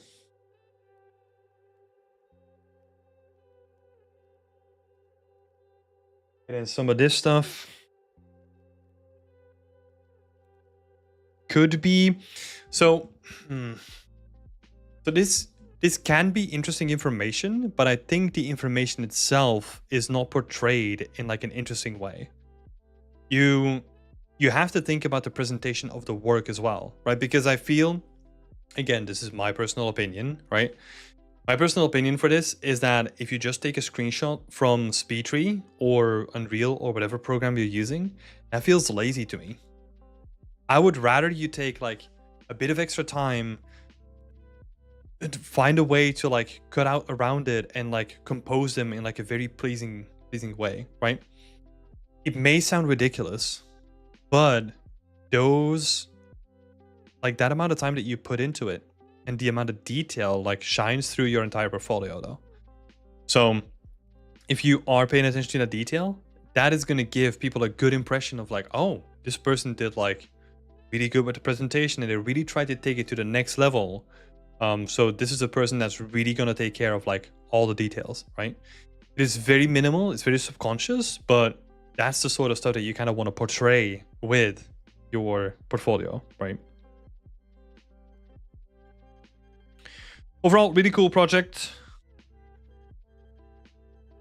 Really cool project. I think we mentioned this before, that it can be, this sort of section can definitely be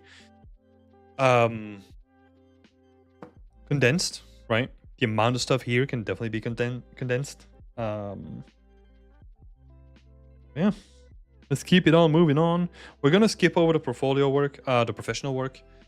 That's not really that important for portfolio reasons, right? Because it's really limited in what you can do with it anyway. This is a cool portfolio piece, though.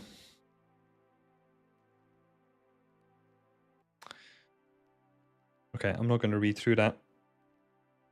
And that's like a genuine reaction, right? Like, I'm only going to read through all of this, like if I want to find something out. Oh, this looks sick though.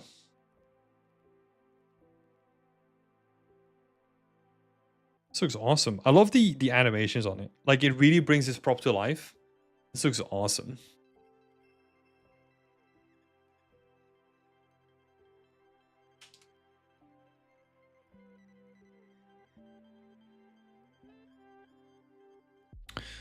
Oh, what's happening here?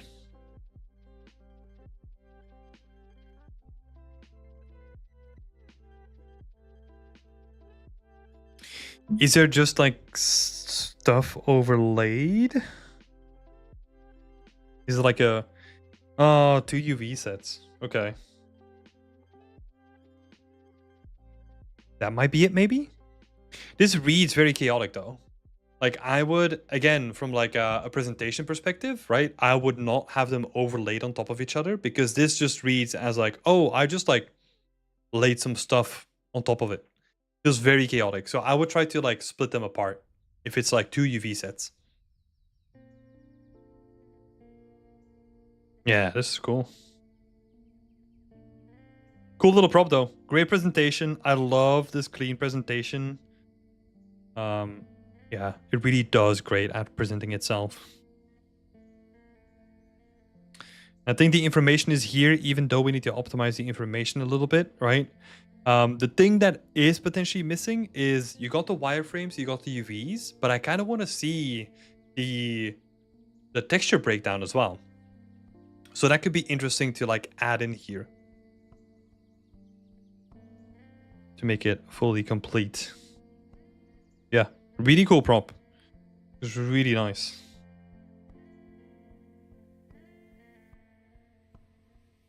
Got a desert workshop environment. No lumen, no nanite.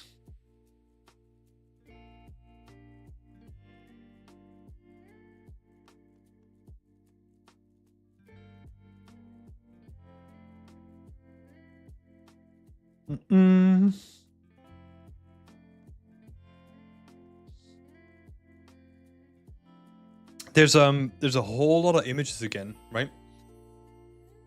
It's a thing that we have to be careful about though, because this can also indicate that you don't know how to choose what is the best shot, right?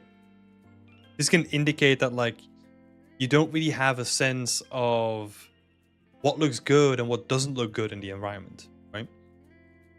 So the way that I would do this is you have your main shot, which are nice, and then try to potentially do like smaller compositions with detail shots potentially, right? So you can have like 3 in a row, 4 in the composition, or whatever you want to do with it. Can be like a really interesting way of like presenting something like this instead of just having like a wall of images again underneath each other.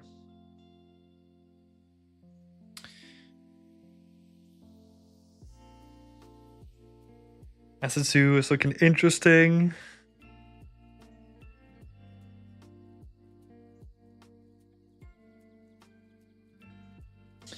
Got like the wireframes of everything. You've got like the try count as well. This is good.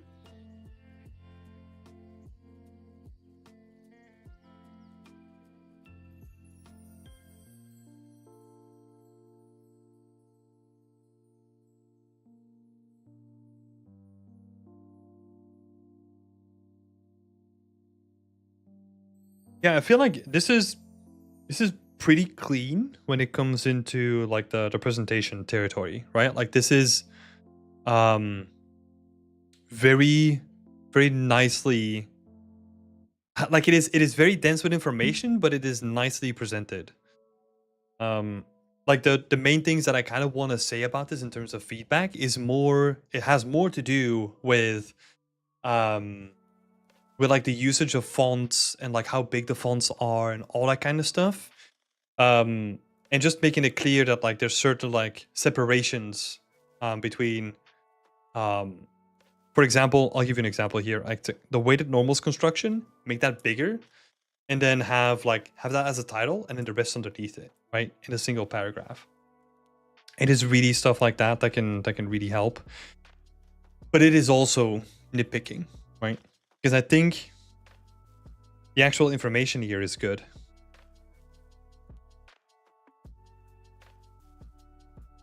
The building has a lot of personality. Yeah, I'll have a proper in-depth look at that again. Let's see. Got some videos.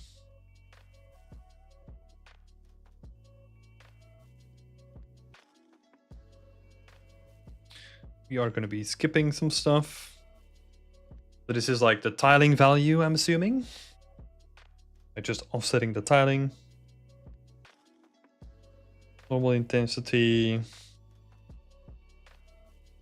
Normal intensity of like the blending. Yeah, this is really cool stuff. I think this stuff is really, like, these shader breakdowns are always like pretty interesting to see.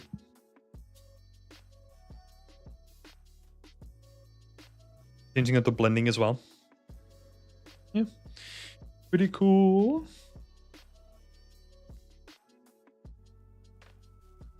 Yeah, there's a lot of videos in here. This is cool. A nice little end note. I just like it in terms of you're exploring not only like doing the art, but also how you present the art as well. And I think that's becoming like really interesting. So keep on doing that, because you're going to end up with like a really nice and consistent presentation through all of it if you keep on doing it this way.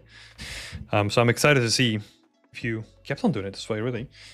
Yeah, I think this is well presented. The building has a lot of personality, exactly like Frida was saying. This is coming together nicely. Yeah, Overall looking pretty good. Let's have a look. I think there's like a couple more to go through, right? Yeah. We got some substance designer materials. Oh, so these are the ones that you created for this project. Okay.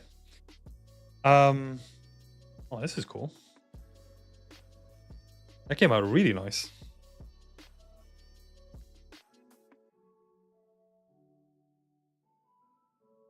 Oh, these are satisfying. Some woven mats as well. Again, it's really subtle stuff, but like just having like a slight curve on the way that you present things does a lot to the presentation. Yeah. What I would say on this one is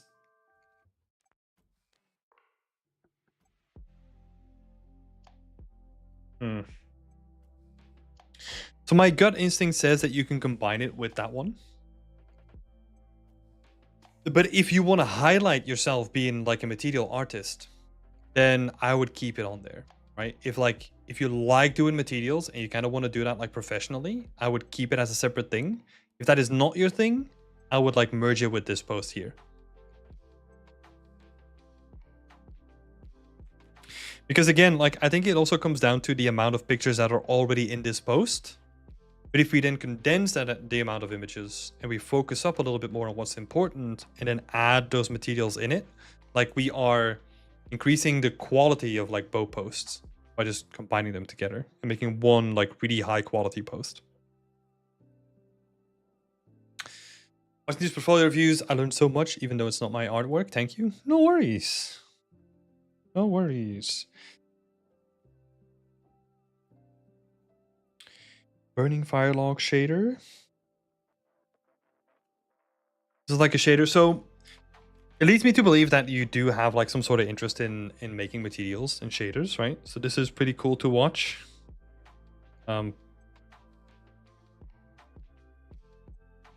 There is like 6 minutes of videos. It is highly unlikely that anyone is ever going to watch this. Again, it comes down to what we were saying before about the pictures, right? It's finding like an effective way of showcasing something to another person, right? Like distill it to like the most essential information and then bring that to them, right? Because 6 minutes for just watching someone control like sliders, right? I'm really simplifying this, of course, but like just watching someone control like a shader, that is a long video. You can probably do that like video in like 30 seconds, show like the cool stuff, and then maybe, I don't know, maybe do like a minute or something like that, right?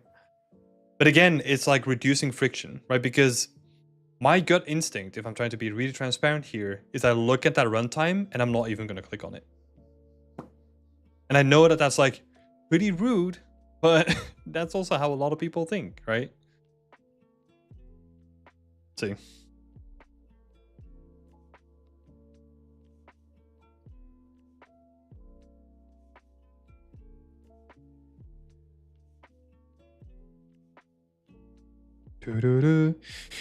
It is pretty cool. Yeah.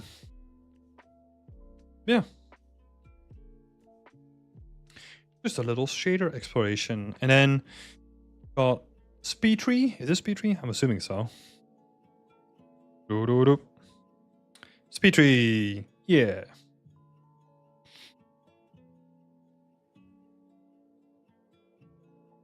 These are cool.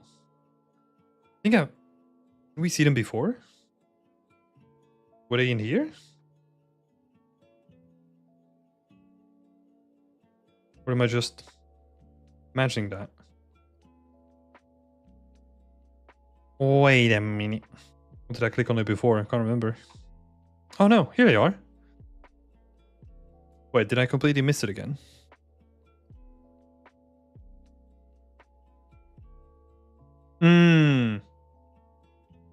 Oh, okay, so you're re-rendering your plants with Lumen and Nanite? Oh, okay. I mean,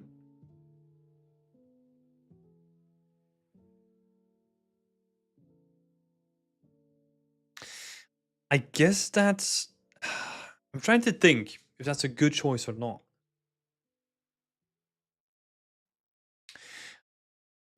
I guess it comes down to what we were saying before, right? Like if you want to become a foliage artist, like this is what you want to separate and put as like an individual thing on your portfolio, right?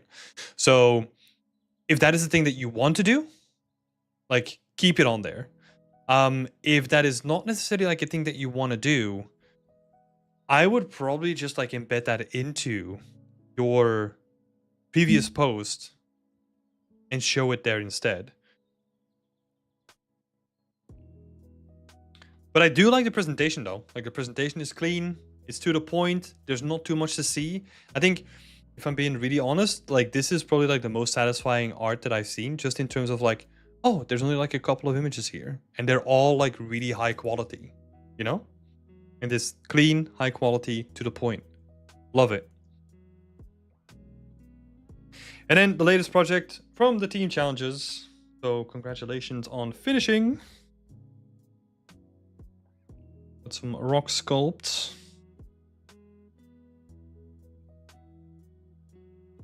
Some detail normals with some cool shaders again.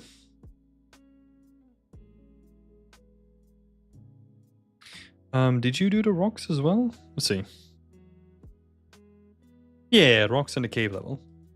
Nice. Yeah. I think this is a cool showcase. I do find it interesting that like the main team challenge is not on here. I don't know why or why not. Maybe you were not happy with the final result.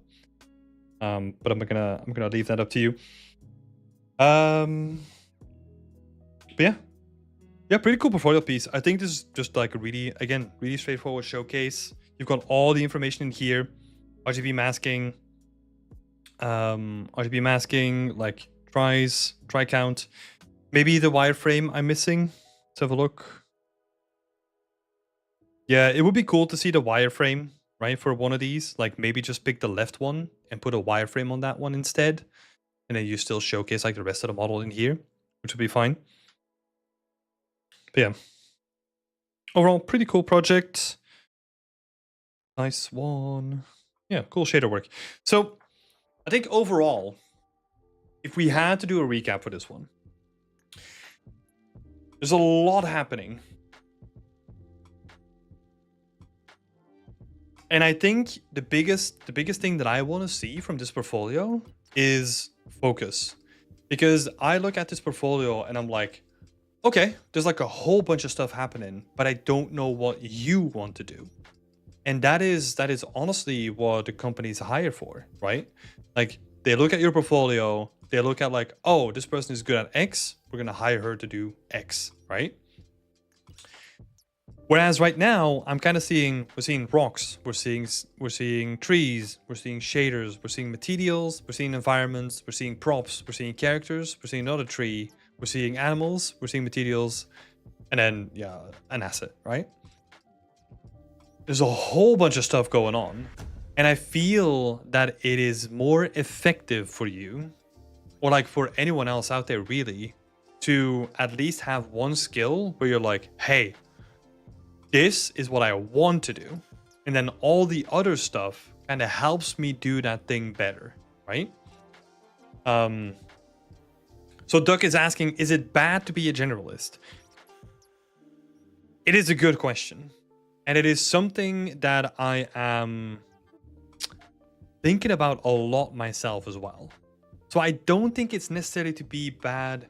It's not necessarily bad to be a generalist, but it is bad to be a generalist if your goal is to work in a AAA studio, right? And even to a certain degree in like smaller studios apart from indie, right?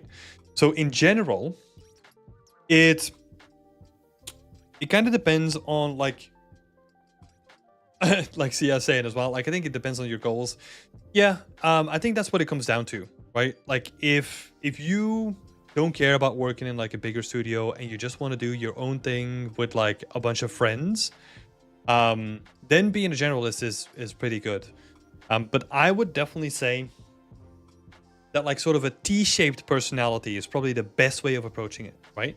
So you're basically a generalist that has like a really high skill in a certain thing, right? So I mean, I'll take myself for an example, right? I am really good in level art and set dressing. But I also have skills when it comes to materials and asset creation and texturing and material creation and outsource management and people management and like all those other skills, right?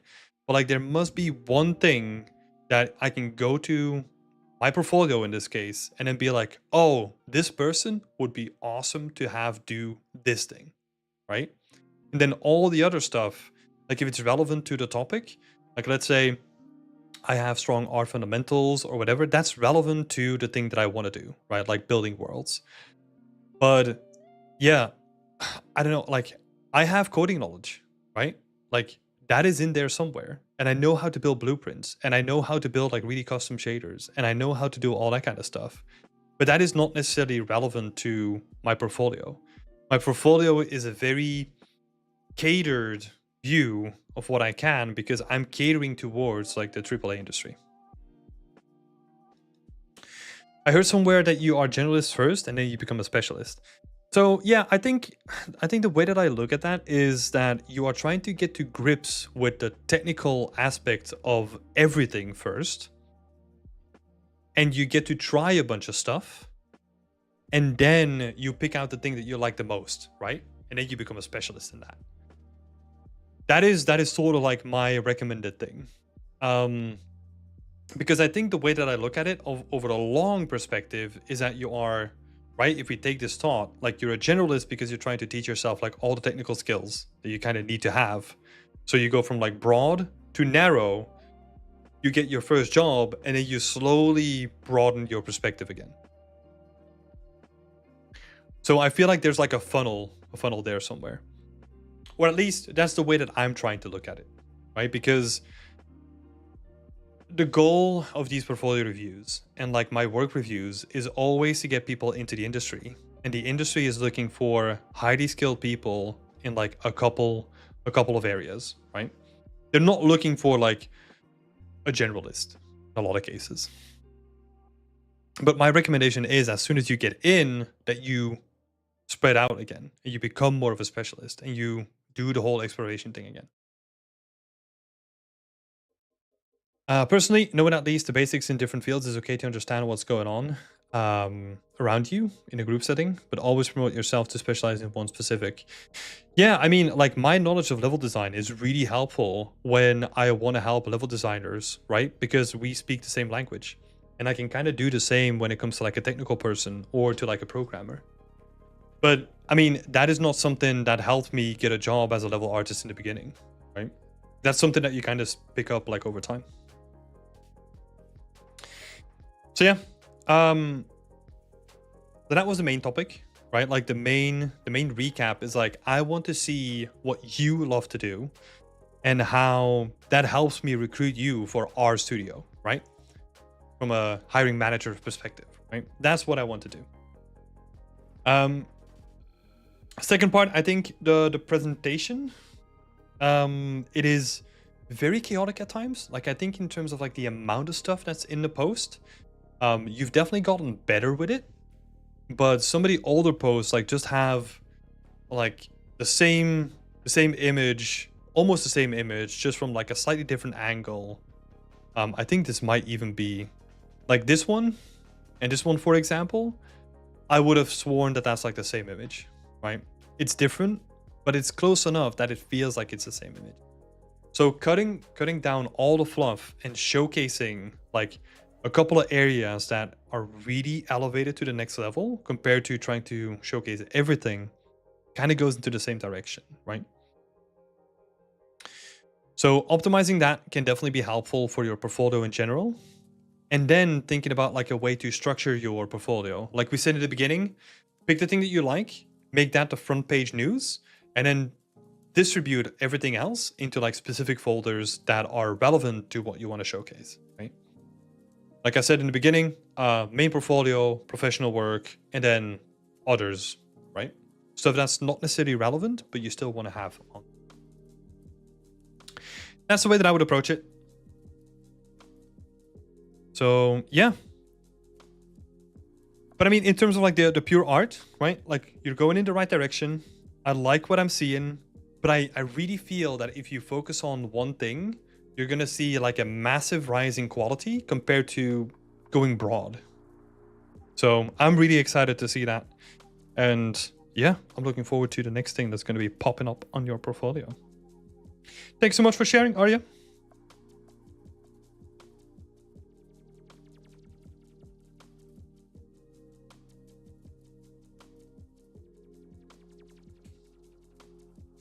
It is such an interesting discussion. So when we come to the is it bad to be a generalist, right? The reason why I said that I was thinking about it a lot is I feel, how would I even explain this? Because this is just going to be me rambling, even more than I usually do. But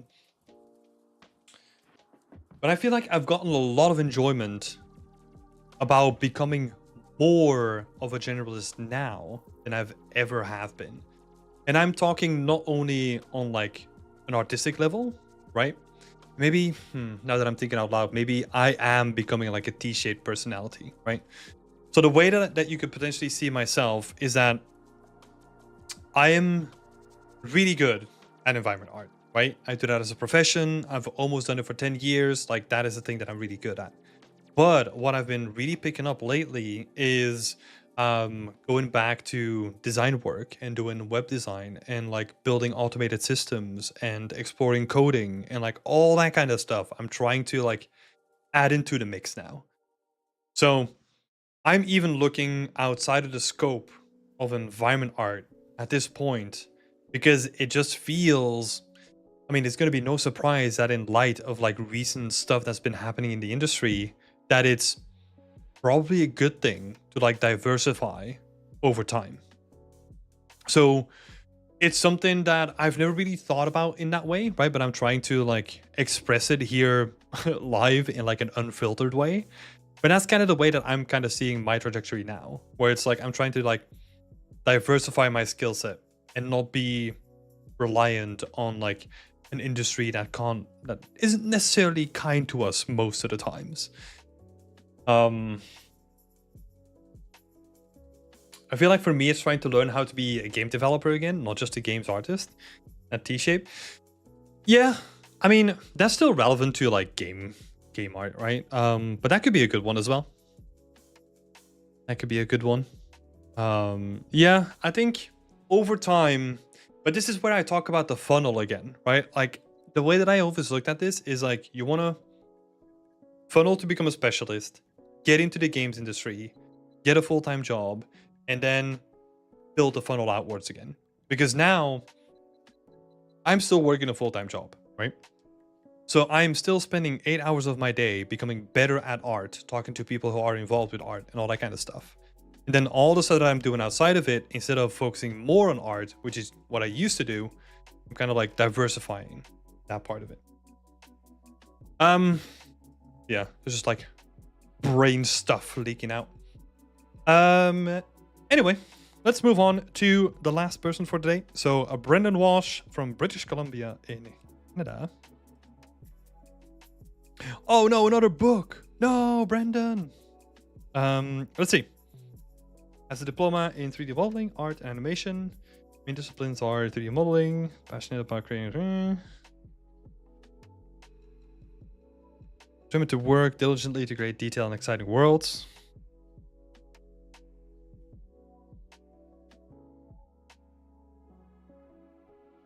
I mean, the stuff here is cool, right? Like this is really interesting to read, but it feels more like a CV. So I would try to condense that again to like a couple of sentences, one paragraph, something that's like nice and snappy to read, right?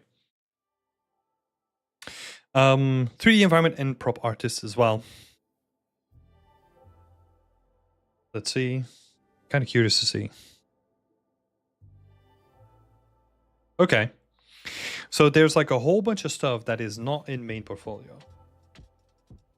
So this is a good example of, okay, main portfolio is a thing that I kind of want you to pay attention to. And then the all category is just like, oh, this is my entire portfolio, but not necessarily relevant to portfolio again. It gets into the conversation where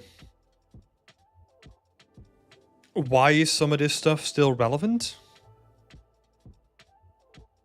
Right? Like it kind of gets to the point of like, yeah, but if you decide that it's not good enough to be in your portfolio, I know it's tricky, right? Like how do you find a balance? But like I would rather, in my case, like not show it potentially.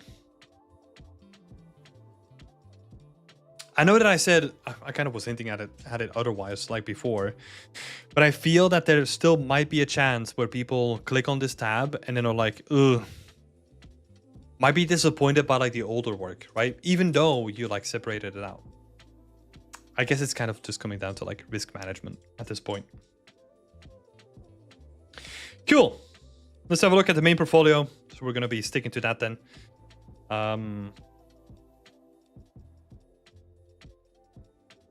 Flexible modular kit would allow me to instantly swap large and big pieces. Waddle and Daup broke into squares. Yeah, that's true. But the buildings themselves are like pretty organic, and that's usually where it goes, where it becomes interesting from like an environment art perspective. When was this, last year?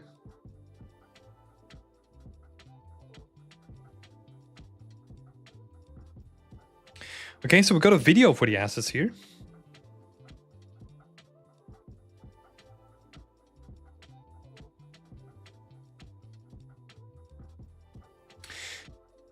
Okay, this is an interesting approach. I don't think the video is worth it. Like, I think it's better to have an image or maybe even two images if you find that it's like really weird to like crop things in and out, rather than a video that I kind of have to wait a little bit on before it loads in to then show me like a slideshow of assets, right? So yeah, it's just keeping in mind like the most effective way of showcasing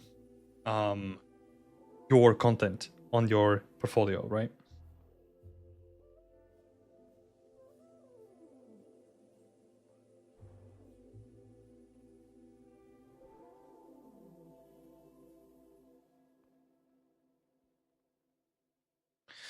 Wow. Sun is flying past.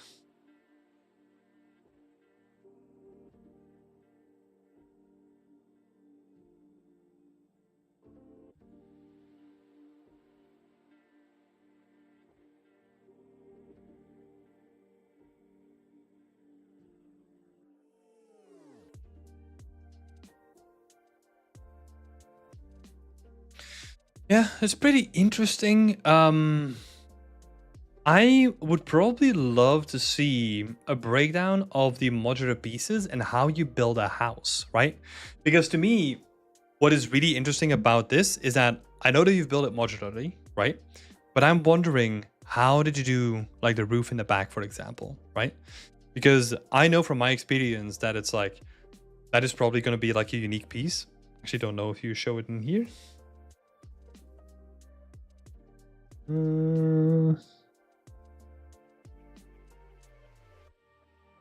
Yeah, see, so you have these like modular pieces in here, but I know that that is not the way that you constructed that roof in the back because it had like a dent in it, right? So there is like a unique piece that's missing from this presentation here already. And that sort of stuff is interesting to showcase, right? Because it shows how you can solve an issue that you're having in your environment with a creative solution, right? Which is a lot of the stuff that we're trying to do inside of the games industry. So in that case, highlight those things, right? Like highlight those things that like you struggle with, but you think you found like a really interesting solution on, because those are the things that are gonna like make your work stand apart as well. Because I imagine that you were just like, okay, I don't know how to make that roof. I just smashed like a couple modules together, combined them in Unreal, and then gave them like a divot, or did that in whatever modeling software, right? Yeah. Overall, pretty cool, pretty cool. So in terms of actual presentation, I think it's good. I still want to see how you approach, like, for example, the cart in there, right? Like bringing the cart forward, showcasing like the breakdown of like the UVs, the textures, all that kind of stuff in there. It's going to be really helpful. Because this is cool. Like this is like you're showcasing like your assets, right? But we're not really getting like a deeper look into like how you approached one of these assets. Like how did you texture them? Like how did you approach that? Like how flexible was the trim sheet that you used? Like all those like really nice like technical details, like they're kind of missing. And we're also not really getting like an overview of like the materials used, for example, or how did you approach the wall in here, right? Like how did you do that stuff? So it's a little bit light on the breakdowns. Yeah, and like the breakdowns, like those images, they can replace like whatever is here, right? Because I don't think like the video is the most effective way of showcasing like what you do. Let's have a look, and then we go into prop.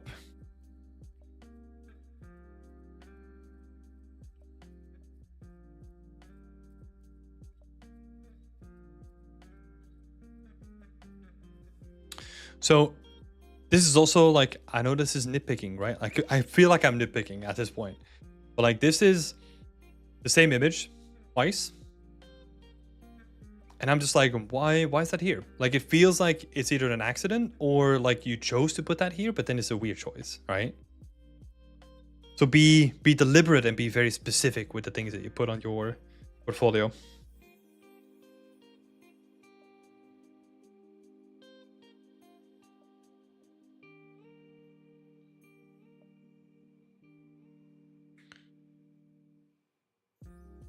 Okay, this is cool. So we're getting some textures as well.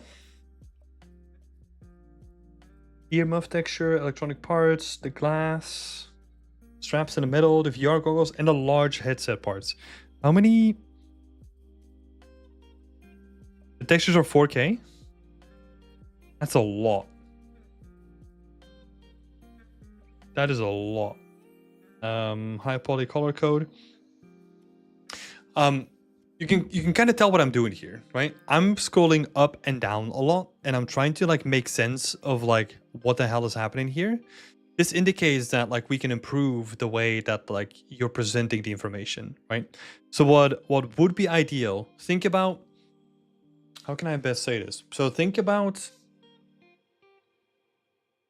you could even test this with people, right? Like show it to people that you're close with, and then ask them like, hey, like, are you like, how understandable is like the post, right? Like let them go through it.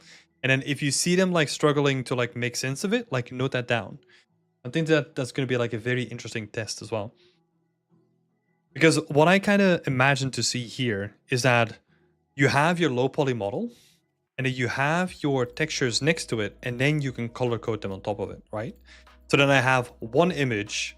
Maybe it's even a GIF, right? Like a GIF that switches between how many texture sets you have. How many were there? 1, 2, 3, 4, 5, 6. So 6 texture sets. You just make them as like static images, and then you go to like a website that allows you to make like a GIF. I think one is called like Easy GIF.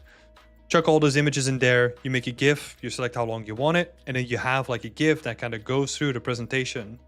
It kind of highlights a part of the model and then showcases the textures from them, right? So that's like a more effective way of getting all that like dense information to the end user in like a consistent manner, right? Because you don't want them to like go scrolling up and down and like up and down, because that's really confusing. And then also the same thing for the wireframe. I love the renders for the wireframe, right? Like there's nothing necessarily wrong with them, but you can definitely pick just like a couple of angles and then have like, I don't know, 2 or 3 in like a combination. Add like a little poly count like tracker to it and say like, oh, this has, what was it? Like 32K faces. Add that onto the image itself. And then you have one image that shows the asset from multiple angles with a wireframe on top of it, right? Beautiful, beautiful presentation. 1 or 2 even. Like you could make like 2 images if you wanted to. But it's about being effective with the information that you put on your portfolio. And then we end up from, we go from 1, 2, 3, 4, 6, 7, 8, 9, 10, 11, 12, 13, 14, 15, 16, 17, 18, 20, 19, 20, 21. We go from, let's say, let's round it down, right? Like 20 images to, what would I say, like 8 images? Like you get like one main image, a detail shot, maybe a composition of a couple of detail shots, and then just like breakdowns, right? Like wireframes and textures. That's it. Condensed, keep it like very easy to view, and minimize the amount of scrolling that I have to do. Because, I mean, I didn't know if I emphasized it enough, but like the information that you have is good, right? And it is well presented in a way, like it is well presented in isolation, but it's just not easy to parse through as a person watching like your portfolio. So that is the part that needs to be optimized. But like all the content is there, right? We just need to make it easier. Cool. And then we go to the last one, posted yesterday. Oh shit, hot off the press.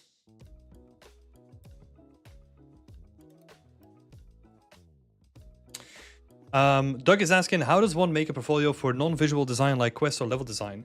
Level design is still visual. You can make a level design like really visual. You're gonna be working with a lot of like top-down overviews and all that kind of stuff. When it comes to quest design, that is not an answer, like a question that I can answer honestly. You can always make anything visual, right? I think with something like quest design, you're gonna have to focus on visual supported with a lot of like diagrams, overpaints, text, and all that kind of stuff, right? But I'm sure that there's like people on ArtStation that have like really interesting like quest or level design portfolios. How expensive are RVTs? No clue. That depends on the use case, I guess. Probably better to consult. Well, probably better to look into your GPU profiler when you have a scene with RVTs in it. That's probably the best way to look at it. Or yeah, look at comparisons online. I'm pretty sure that people have done comparisons for that. But I don't know specifically. Let's have a look here. So the last prop from Brendan Walsh. Asset was a hero prop assignment from Think Tank Training Center. 5 weeks. On and off juggling other assignments. This is, I mean, it's nitpicky, right? But like, this is fluff. Like, we had 5 weeks on and off while juggling other assignments. This is like, this starts to feel like, oh, I'm kind of making excuses. That's how it reads, right? Like, oh, I was juggling other assignments. That means that you're already like, you're putting yourself down for no reason, right? Just be like, hey, here's my final asset for the hero prop assignment. We had 5 weeks. I mean, you can decide if you want to post that or not. 5 weeks is enough time. And then go into like your methodology, right?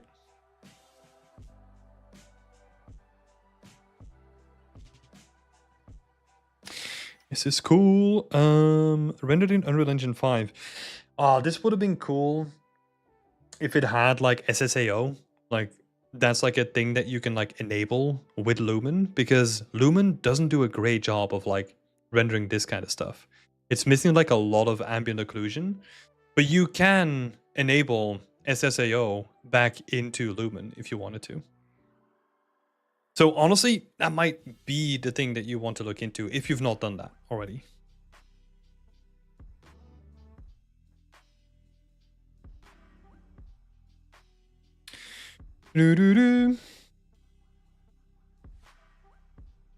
So Marmoset is pretty decent. I would still say that I prefer a nicely presented single image with like all the breakdowns and all that kind of stuff compared to a Marmoset viewer file. I think it is nice to look at, but again, like you're depending on someone clicking the link and all that kind of stuff, right? The thing that you are gaining from Marmoset though is that you can interact with it, which is pretty cool. So I would say that's why I like it as like an additional thing on top of it, right? Just the fact that I can like rotate it around and kind of like, yeah, check it out in full 3D rather than 2D. So that's why I keep mentioning that it's like a nice cherry on top, right? It's not that it doesn't serve a purpose. I feel that just like a static image is good to give like all the information that you need in a concise manner, and then you can add like a Marmoset viewer to it.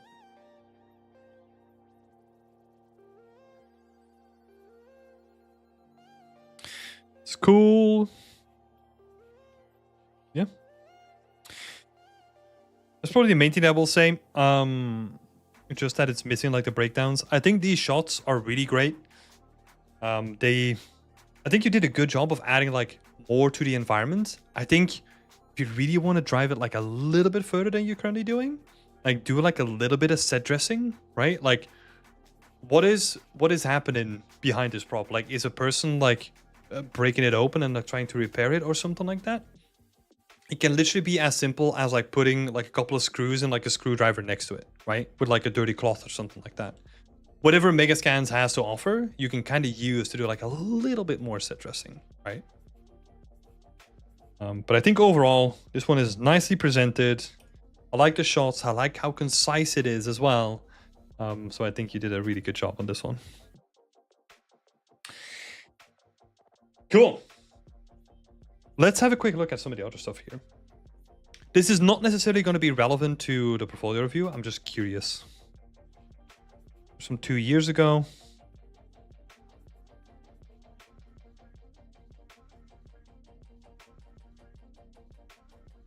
Oh, that's a that's a long sword. I thought it was like literally a person getting crucified or something.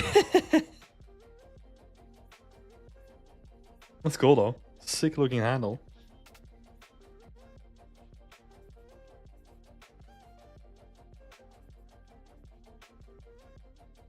Wireframe clone. Yeah, the wireframe is pretty dense. I like the way that you presented this one though.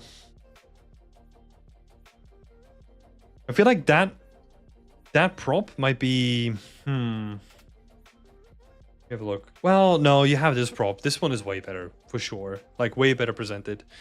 I was just thinking that it might be worth going back to this one, cleaning it up, maybe doing like a little bit of extra sculpting and then going through like the process again, like tweaking it a little bit. And then you have a sculpted prop as well, right? So I don't know. It's up to you. But I feel like there's potential within this one. Whereas I can see with all the other ones that like, yeah, this is just old stuff, you know, like we're trying to level our skills up, all that kind of stuff. Makes sense. But I feel like, yeah, the way that you present it in this chair could still make it on your portfolio with like a little bit of tweaking, I think. That might be interesting to potentially look at.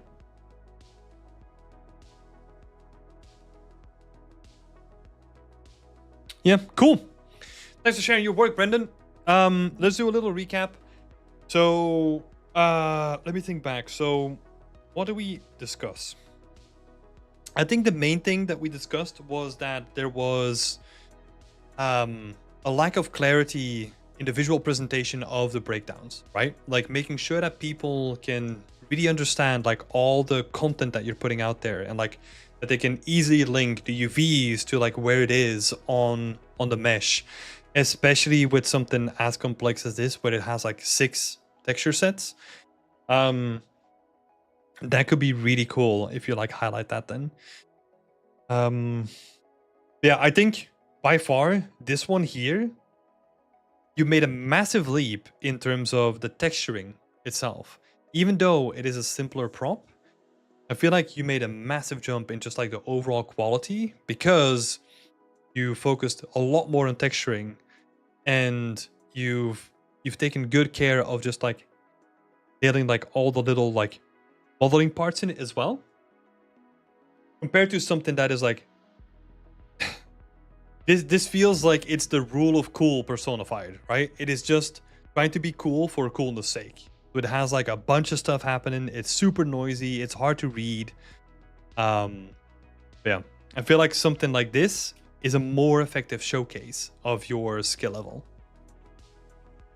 So that is something to keep in mind within the future as well. Like picking a concept that works towards your strengths, or the things that you want to learn, and then building on top of that, right? Yeah, really, really happy to see this on your portfolio, even with the little tweaks that you could do, right? I think that's like the last thing that I potentially want to call out is that try to elevate the presentation to the next level always. Try to add like a little bit of storytelling, kind of like you did here, right?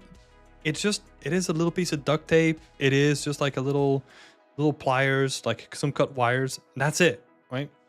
Think about it in those terms, and like always go a little bit further with the presentation of your assets. Yeah, I would honestly say I might be reading into things, but I feel like you're hitting something very special. Or like you are, maybe it's also because of the mentorship as well, so that might have like a big influence there. But there is a big jump in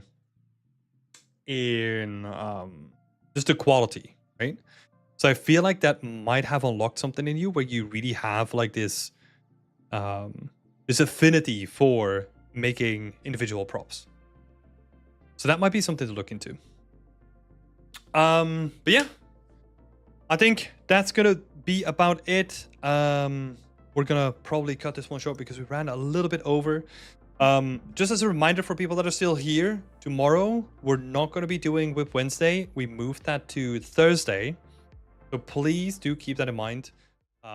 Like I was saying, I will put like an additional like disclaimer on like the Discord as well. So yeah, I will see you Thursday instead, and that will probably also be the last stream for the year as well, as we go into like our December break too. So appreciate all the support. I appreciate all you all still being here. And then I wish you all a nice evening as well. I'll speak to you soon. Bye-bye.